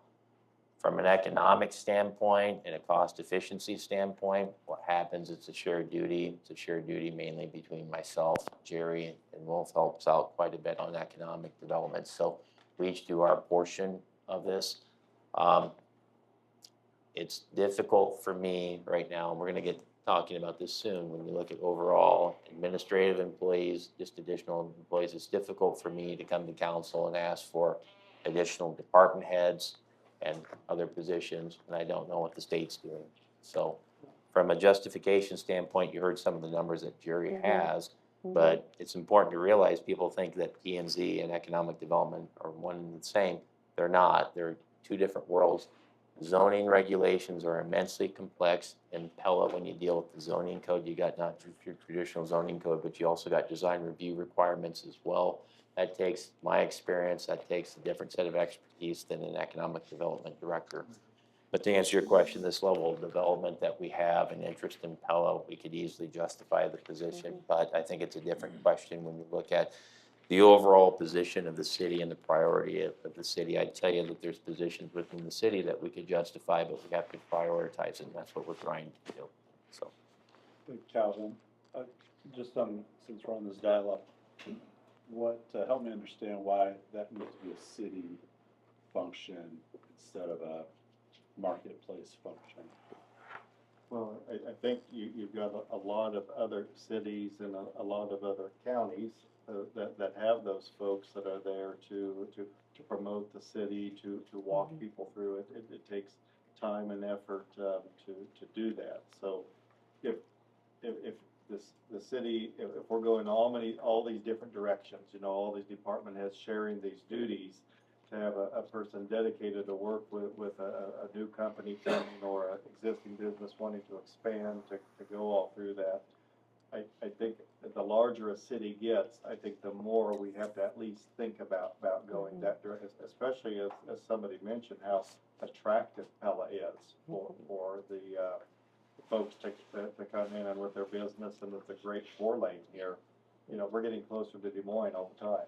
Yeah, and I'll chime in too. Another reason why it's probably makes sense to be a city position on it is we control the purse strings. If you had an outside entity, and it's been my experience when outside entities control it, they could go so far, but ultimately you get down to incentives and policy issues at the city, and you're going to need to turn it over to the city regardless at that point in time.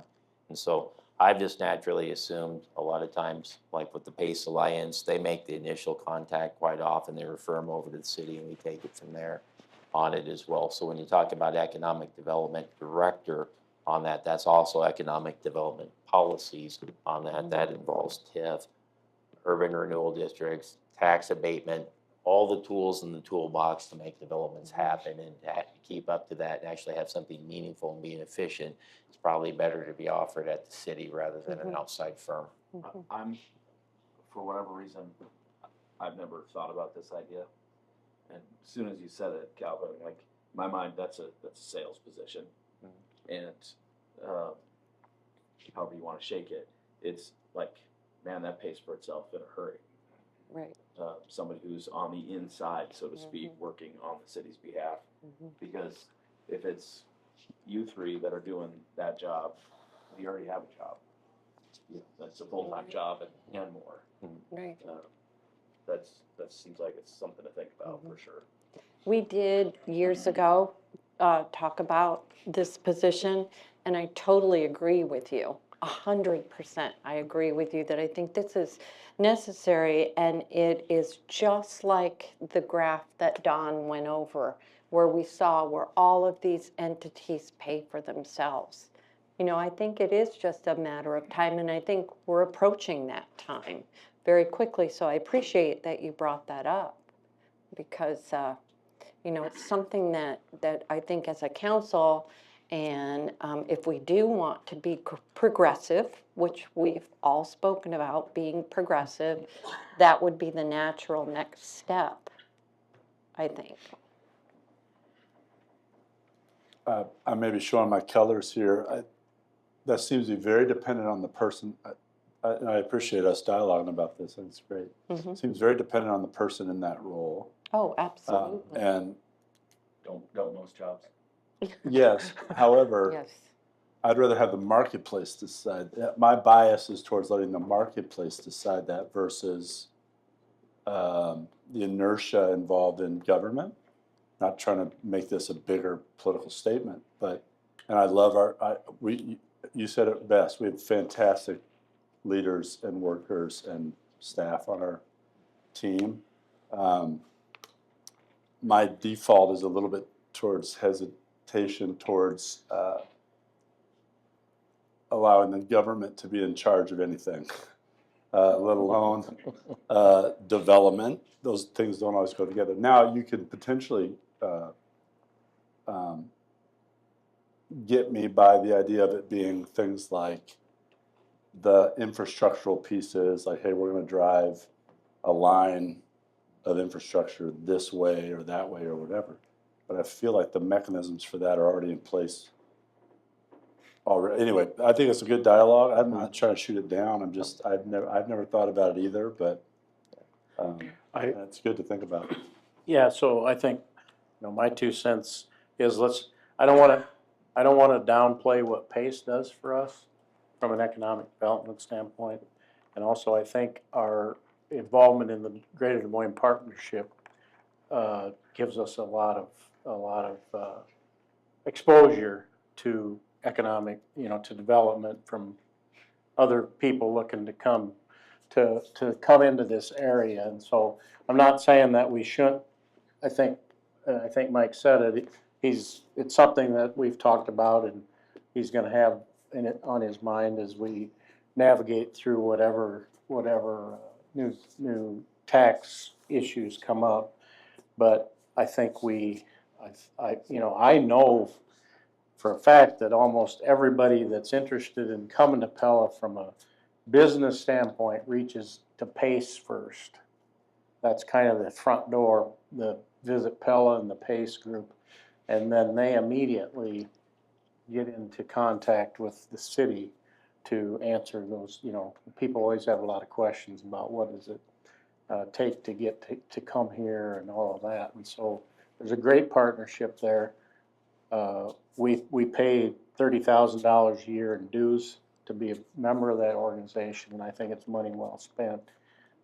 And so I don't want to downplay that, but I think as we grow and continue to grow, that's certainly a position that may be something we need to be serious about looking into moving forward. If I think about then just a for-profit organization, the way I think about it is there's sales, ops, and back office. And I'm a sales guy, so the office and ops, their answer is always no. And sales is always, yes, we can do this. So it's just that idea of internally that there's somebody who's, the idea anyways, is that there's somebody who would be on a level playing field internally inside the city to say, no, we need to do this, or whatever that case may be. That's how I thought about it, was like, oh, that's why it makes sense to me. My whole career has been fighting salesmen, because I'm the guy paying the bills. That's why a sale is never final till the money's in the bank. You're one of those no guys. That's right. You need some dreamers and some no guys. I think it's worth that. I mean, I think it's a really interesting concept in these dialogue. I'm not trying to at all try to shoot it down, but it's a good one to keep on the thoughts. It's also, we have to understand, it's a very competitive environment for business and for jobs and everything else. There's a lot of communities. If you look at Iowa as a whole, and I just saw a stat the other day, I think like 67 of the 99 counties in Iowa have lost population since 2020. Iowa is rapidly becoming a 5 metropolitan. I mean, Waukee, the Des Moines area is growing at national. They're fastest growing areas in the nation. So you take Des Moines and Ames are going to be one. Cedar Rapids, Iowa City are going to be one. Quad Cities and the Council Bluffs and all that. Iowa is becoming a city. It's going to be 5 cities is where all the population is going to be. We're close enough to Des Moines and being part of that area, we have a chance. We have a chance to survive and thrive, but not, we can't sit here and just think it's going to happen. We've got to be proactive. We've got to keep our nose to the grindstone. We have to be viable into the future. It's critically important. So it's a great discussion and something I think long-term definitely will be a need that we'll have to fill.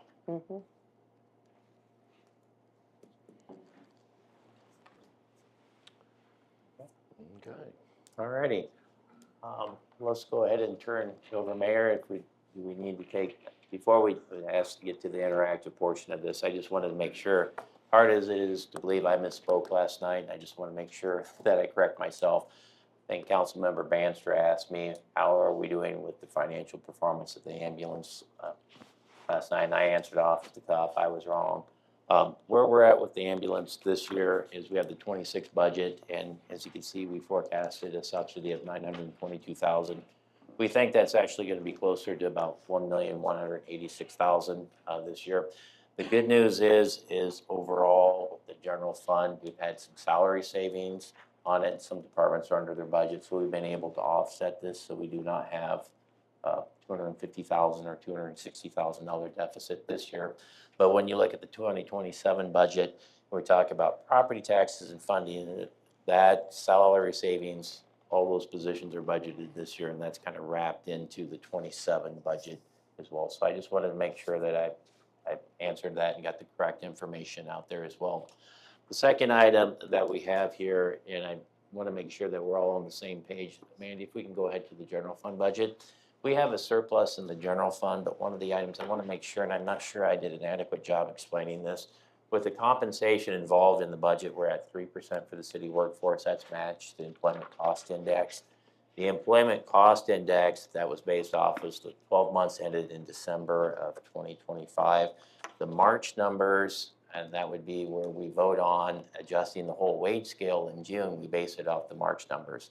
There's a chance that could creep up through March that we have, because there's been a few things happening in the world that impact employment costs on it as well between last December and March on this as well. So where we're at with this and what we did with the 3%, if we need to, for every percent that we budget for a wage adjustment above the step increases, it's about $72,000 in the general fund. So typically, in most years, I would have shown that as a part of compensation, just lumped it in. But with this year, with the state property tax issues and not sure where the state was going to have, I thought it was wise just to go with the index as it is in December, leave ourselves with the surplus. But that's not, some of this probably needs to be reserved if we do add back anything in light of potentially an increase in the employment cost index in March of this year as well. And 1% is about $72,000. So just wanted to make sure I explained that before we get to the interactive portion of the meeting this evening. So. Okay, good info.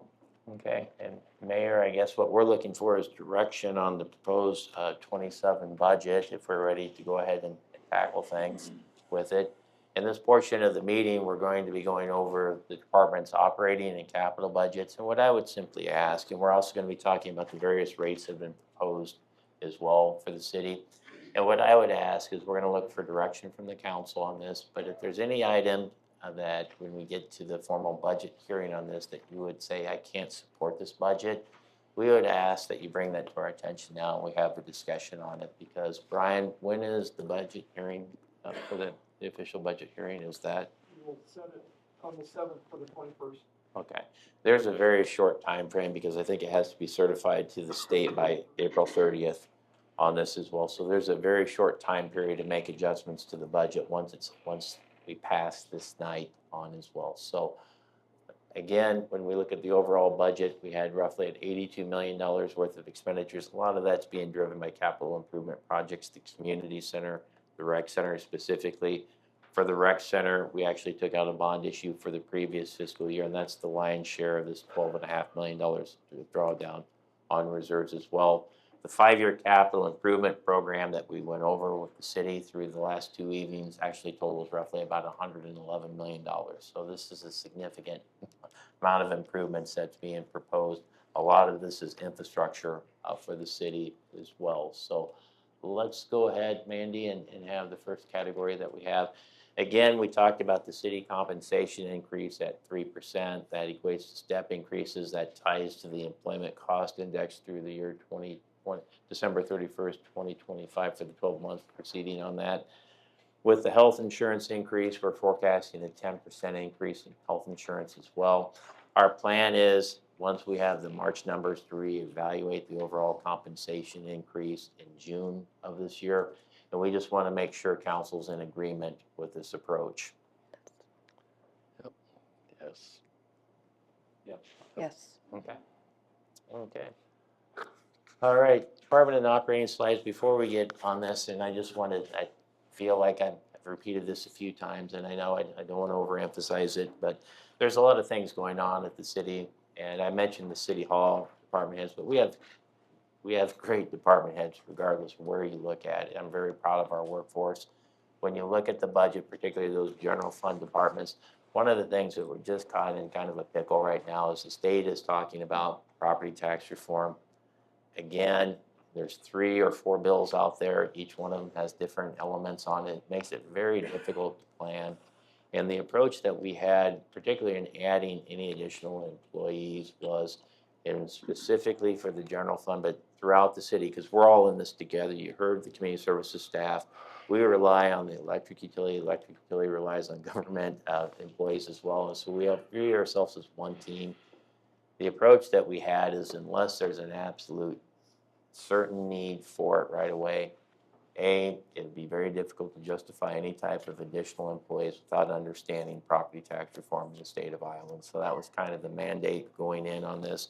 And then two, when I visited with the council on this leading up to this budget, one thing I kept hearing on it was just, if we could, the desire to stay at the current property tax rate. And I think everyone said if there's a need to go higher, they'd consider it. But definitely the preference was on that. So what we tried to really do was stay within the property tax confines with this budget, and that's what's being proposed.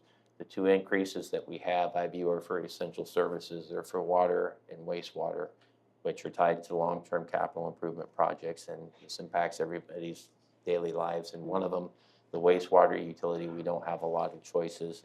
The water utility, I think it's very wise to proceed with the third Jordan well as well. So again, when we go through these budgets, we're looking for direction from the council. So let's go ahead with the first one that we had with the fire department on the operating side. Our volunteer firefighters are wonderful on it. The esprit de corps that they have is phenomenal with this, and what we have budgeted here in the operation side is an increase of their call reimbursement from $20 to $25 per call. $25 is a bargain for the city of Pella. With it, they're staying within $80,000 on that. We're also budgeting $15,000 of retirement contributions for volunteers. This would be a first-time program through the state of Iowa, and it's really intended to be an incentive to be able to recruit and retain volunteers throughout the state of Iowa. So that's what we have for the operating. For the capital side of things, again, we talked about the building air compressor. I would like to state that we are working with the Lake Prairie Fire District on a rental payment for their station trucks within our station. So those conversations have been progressing, and I've been pleased with it. Mayor DeWard's also participated with us on this, and hopefully we'll have news to share on that soon as well. So what we have from an operational standpoint is basically a status quo operation for the fire department, and we also have a total capital improvement budget over the next 5 years of $2.2 million. And what we're looking for is direction from council. Are you supportive of the proposed fire operating and capital budgets? Yes. Yes. Yes. Okay. Let's go ahead and talk about the library from an operational standpoint. We had the library, it's a status quo operating budget. Tina, I think, did a good job of expressing the staffing issues and going over that on there. Again, it's difficult for me, what I know of property taxes on this, to authorize any additional positions, and that's probably the number one concern. And then two, my mandate was looking at these items that they could possibly wait until after we know what the state's doing with property taxes and reconsider it then. That's my strong preference, and that's still my primary recommendation. I would also like to state from an overall funding standpoint on the data that I've seen, I think there may be some issues on staffing for the library, but I think from an overall standpoint on some of the comparable cities, I think from funding, I think we're right there overall on a funding standpoint. So with this, what we have is a status quo operating budget. The request that Tina made, which we stated, and I told the departments, if you feel strongly about something, you feel free to ask council, was a request for an additional $35,000 for library assistance on it. So that's certainly council's decision. What I would state, though, is just to be in the element of being fair on things with it. If we do add stuff back, but I'd like to have some tentative direction on the intended funding source on these items as well. So with that, what we're looking for is direction on the operating budget, and then also with the total CIP of $112,000. The operating budget, what's being proposed is status quo, no new employees, evaluate once we know what the state's doing with property taxes. So if you feel differently, please speak up with wanting to add in immediately additional library employees. So, Well, I guess I was taken aback at the statistics on how much usage our library had. I did, you know, it was head and above about the other cities our size, and and I'm fully supportive of that, the personnel costs are always the most expensive, but if we could go from a part-time to a full-time, not adding another person, but using additional person, and that 35,000 still stays within our budget, you know, from a standpoint of our overall still on the black, even if you go up that 70,000. I would probably be in favor of that extra part-time help, you know, be involved in that. I can fully see that your point as well too, but it just seemed to me that the library is providing an outweighed service for what they're doing compared to the other cities we looked at on the chart. Yeah, there's the two pieces of information with that, and I'd say there's 2 points. That's why I would say it's okay to do this. What I saw with the funding is certainly you could state that there's a need for additional personnel, but from an overall funding standpoint, I believe those same cities had an average per capita expenditure of $80.39 per capita. We were at 80.41. So from my standpoint, my recommendation was from an overall funding standpoint, there may be some issues and some needs on the operating side of it. You know, my recommendation was based off the data that I saw and evaluated is, again, was to evaluate this once we know what the state's doing with property taxes. And that was my position, but certainly if we're looking at adding 35,000, the biggest issue that I had in trying to do that is what happens if there is a property tax cuts and how do we reconcile that to it. So that's trying not to complicate things too much. I would wait till we see where the property tax thing is going. But on the other side of that, they've talked, and I appreciate Will's looking at the roof, but you don't want to have a leaky roof in a library. And so I would guess that on the safe side of things, I would say in 2 to 3 years, we should replace the roof. You want to replace it before you absolutely have to do it, because then you're getting a jam of getting somebody to do it at a price, and just don't, I don't feel good about that. I'd rather replace it 1 year too soon than 1 year too late. I like your thinking, John. Yeah, well, I know you're a realtor. Dave, I'm not, you have to bid on it, Dave. Or maybe you can't bid on it, I don't know. Surprise, surprise, the roofer is in favor of a new roof. Replace it every year. But that's what I see, it's just like, and it's not in the budget here because we think we can get by, but we've that's kind of a getting by. You know, speaking of getting by, we've gotten by on the hose drying tower for a long time, and I don't know what we're gonna do with that. That, we didn't even talk about that. Yeah. And the original one didn't even have a hose drying tower. So Okay, well, we don't have to discuss that today. yeah, I'm sorry. Save our That's- conversation. That's certainly not an essential, a roof on the library is essential. Is Yeah, important. yeah. And that is an asphalt roof? Yeah, shingles. So Mike, we can come back to this additional $35,000 after we know. And I guess where my mind went on this was, I know that in May, we're going to get a lot of other asks from outside, not-for-profit organizations. But I would ask that we all kind of keep this in mind when those additional asks come in, and perhaps try to be creative in maybe we can find that additional 35,000 in May after these organizations ask for one lump sum. We might need to trim that a bit to try to find that 35,000. And then I'll depend on you heavily, Calvin, to to do that. Is that a fair assumption that that's possible? Yeah, you know, when we look at the departments, my mind is, once we know what the state's doing, right? You know, then I think we can act intelligently on it. That was the way I viewed it. And I think that, and also Councilmember Brandenhorst, I had pointed out that I made a misstatement last night, and I completely forgot another important item. There's outside organizations that's included in this budget. We have one for the PACE Alliance. We also have HERDA funds in this budget as well. And then we've also got a request from Habitat for Humanity.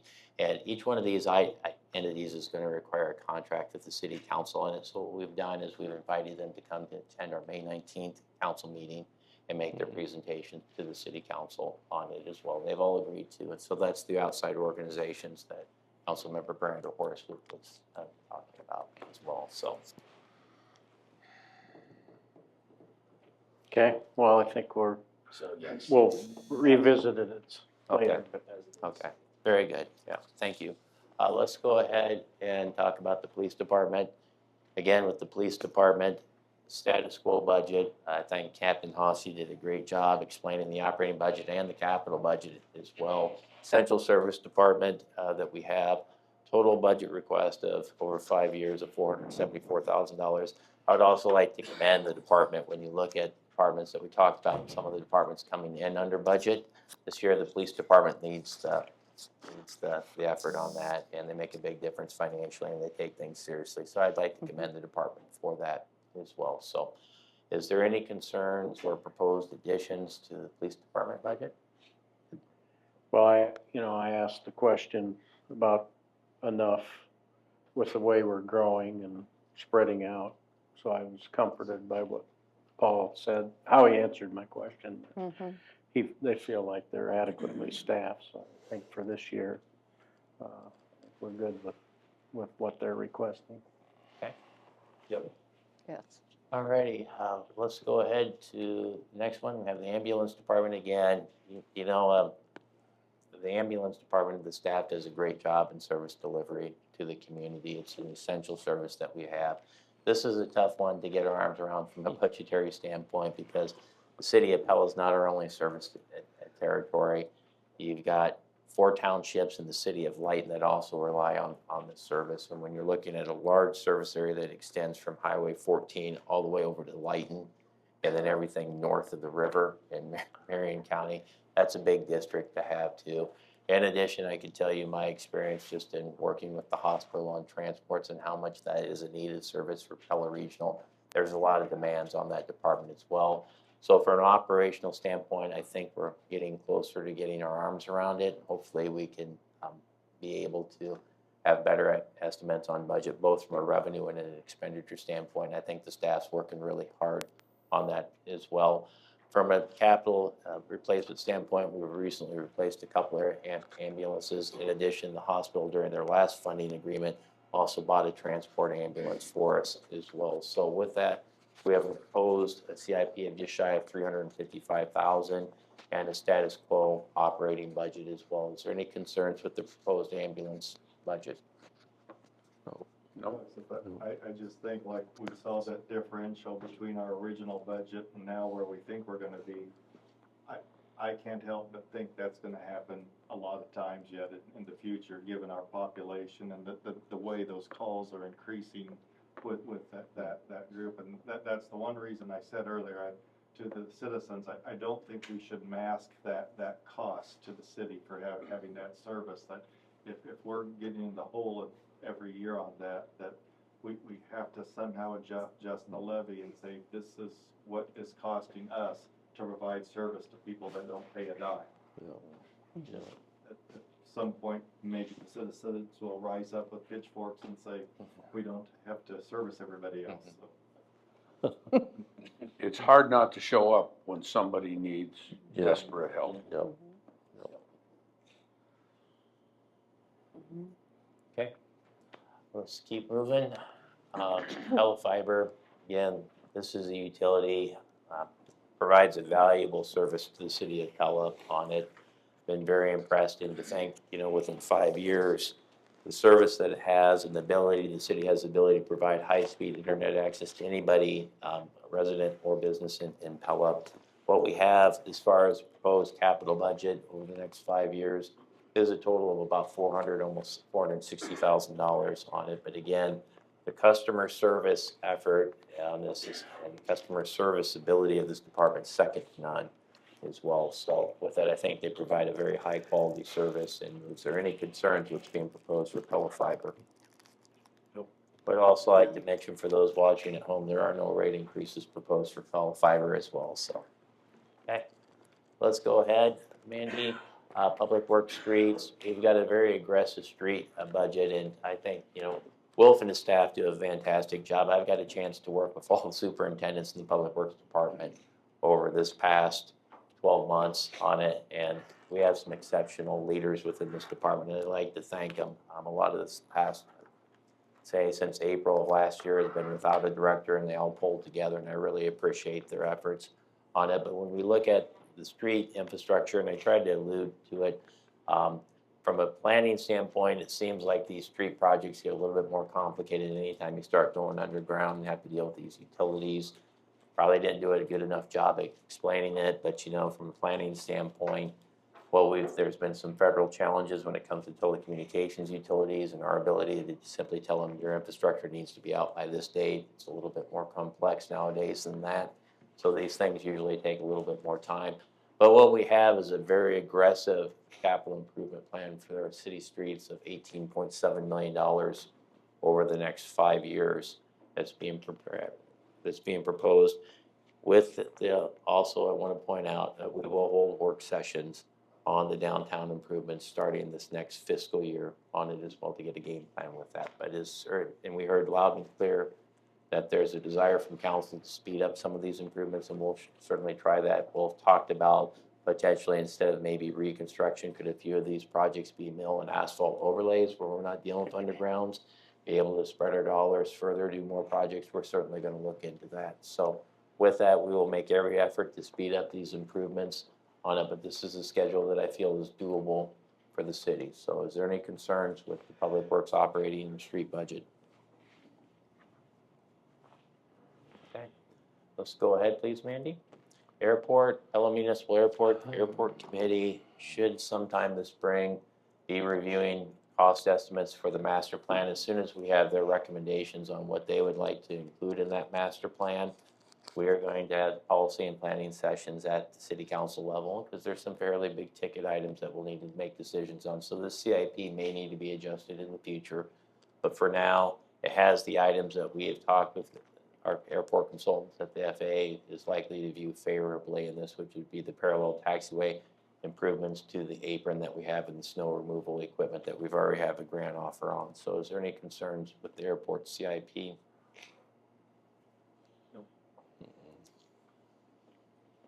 Okay, water, the big ticket item that we have here is the new deep well, $6.7 million. We also have an airport water main on the western edge of our town that's just shy of $900,000, and we're also painting the water tower next year for $700,000. In addition, that there's a lot of other improvements included with the water utility, but what's also, and we'll talk about the rate increases, but to fund this, we have what's proposed next year is a 10% increase to be able to fund the operations and also the CIP. Is there any concerns with the proposed water budget? Nope. Okay, let's go ahead. Wastewater, again, we talked a lot about the nutrient reduction strategy that the state of Iowa, that's frankly a mandate from the state. We don't have a lot of discretion on that project. But again, we are proposing a 10% rate increase to be able to fund capital improvements, specifically this next year, street projects on these underground street projects as well. Is there any concerns on the wastewater budget? No. Okay. Electric, big ticket items, the AMI, advanced meter and infrastructure as well. Project's long time coming. It's going to provide a lot of benefits to the community. Biggest thing is, and we didn't talk a lot about it, but you look at the biggest cost, 80% of our costs are power supply and transmission. If we can make people, through the use of time and use metering, time and use rates, make them a better consumer of energy, for every megawatt, Nate Spurgeon, that we, Nate, help me out on this, for every megawatt, the peak demand that we reduce, it's somewhere between a $30,000 to $40,000 reduction in the monthly power supply. Is that correct? Yeah, and ideally, what we would do is put those air conditioning monitoring systems on, so we can reduce our demand by about $50,000, a little over megawatt. Yeah, significant cost. That's pure profit to the city of Pella if we're able to do that. And again, making people better consumers of energy on this. AMI is a valuable tool to doing that. Is there any concerns with the proposed electric budget? No. Okay, we'll keep moving. Community services, up here again, it's the status quo. Our big projects that we have is we're working on the rec center, the operational plan for both the rec center and the community center. There'll be more coming on each one of those. And it was stated several people feel passionate about this department. I think the staff, and again, I'd be remiss if I didn't say, Jeanette retired in February of last year, and Mandy and I have been working actively with this department. These guys are top-notch employees, and I'm proud of them. They've done an outstanding job during this interim period of time, and I'd like to thank them as well. And they've been true team players in trying to make sure that when we do bring on the rec center, it's going to be not only a first-class building on the outside, but the operations are going to be first-class as well. So again, we intend to live within our budgetary confines on this as well, but overall, when we look at the overall CIP for this, it's a $21 million CIP. Is there any concern with the operations budgets or the CIP for community services? No. Okay. Let's go ahead, please, Mandy. And we just talked about City Hall, so unless there's more discussions on this, is there any concerns with either P&Z or City Hall on what's being proposed? Okay. All right, we're about done, I promise. On a last question that we have, we're proposing to maintain the city's property tax rate at $10.75. We just wanted to make sure before we publish that council is supportive of doing that. Yes. Yes.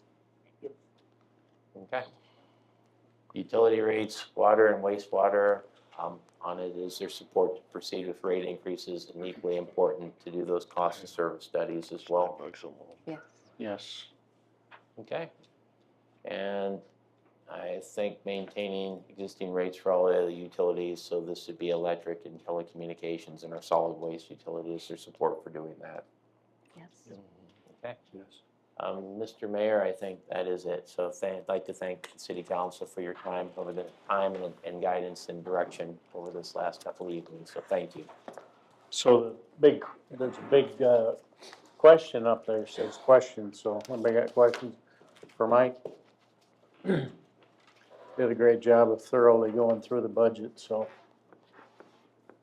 I think Yeah. one other project that I didn't bring up was getting that sidewalk from the west side across the old railroad bridge and around so people could get from that side of town. Yeah. I walked down and looked at that bridge. It's, I don't think it'd take a lot to get across that bridge.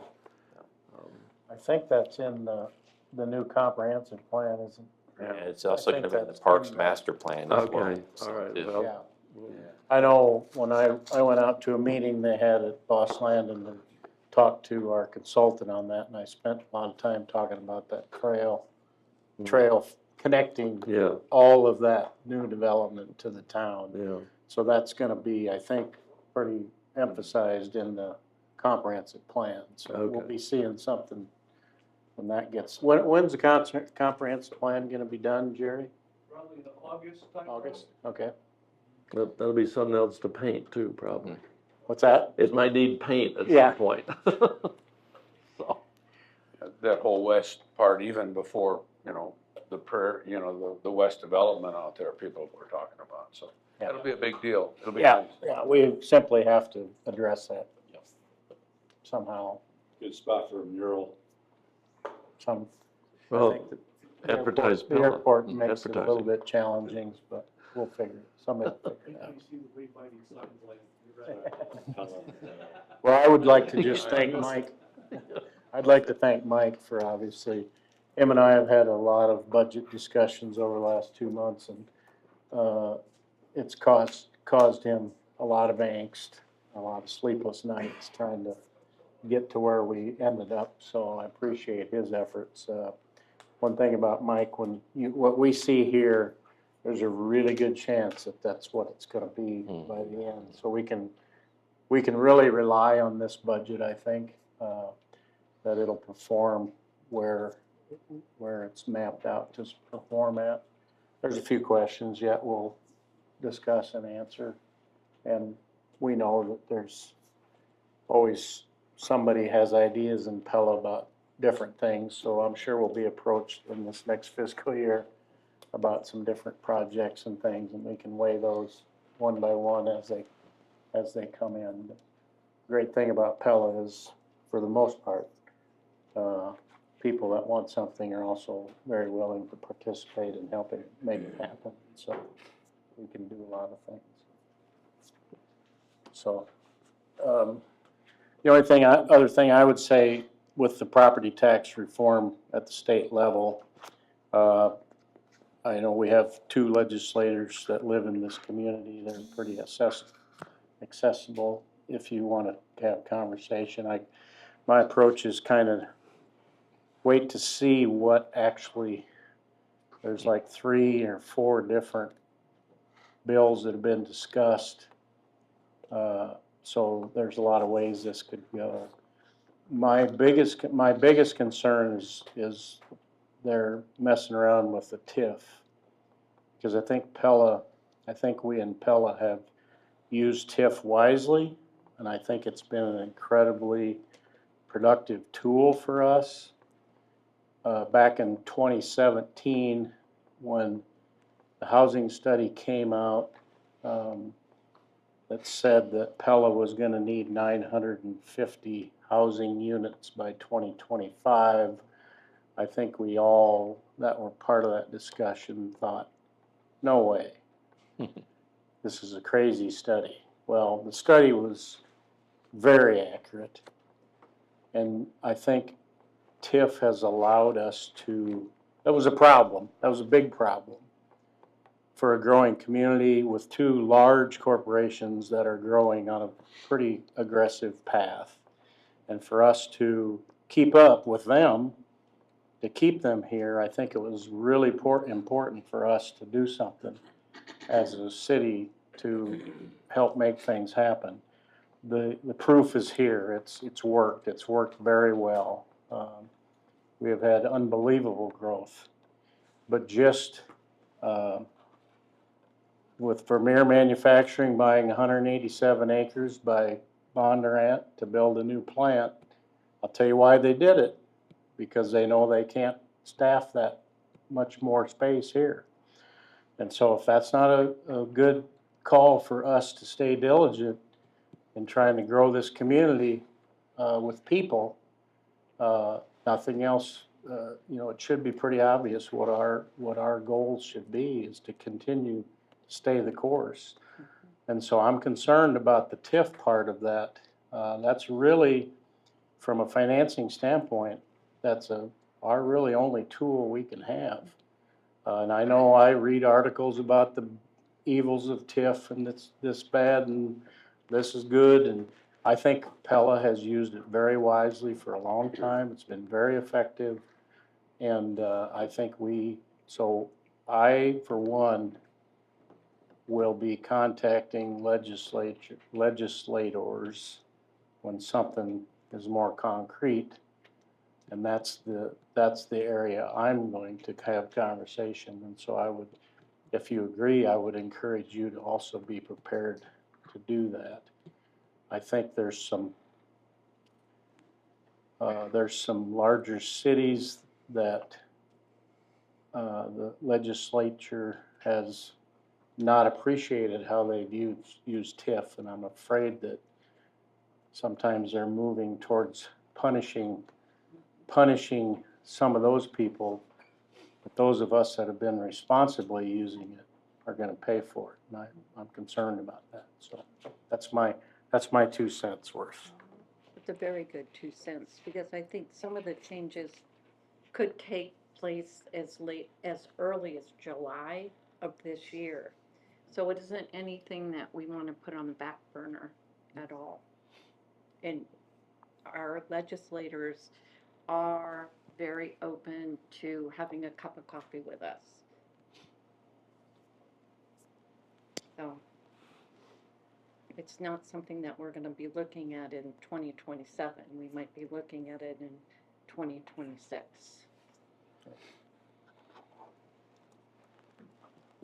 Okay, anything else, any council member? Okay, we have one more opportunity for any member of the public to address us with any other issues. If so, please step forward to that microphone and state name and address. So I'll try to use my teacher's voice. And, oh, we lost our mics. Or- Yeah, do you want? Can you hear me if I yell my teacher's voice? Well, we can hear you, but I want to make sure people watching can hear you.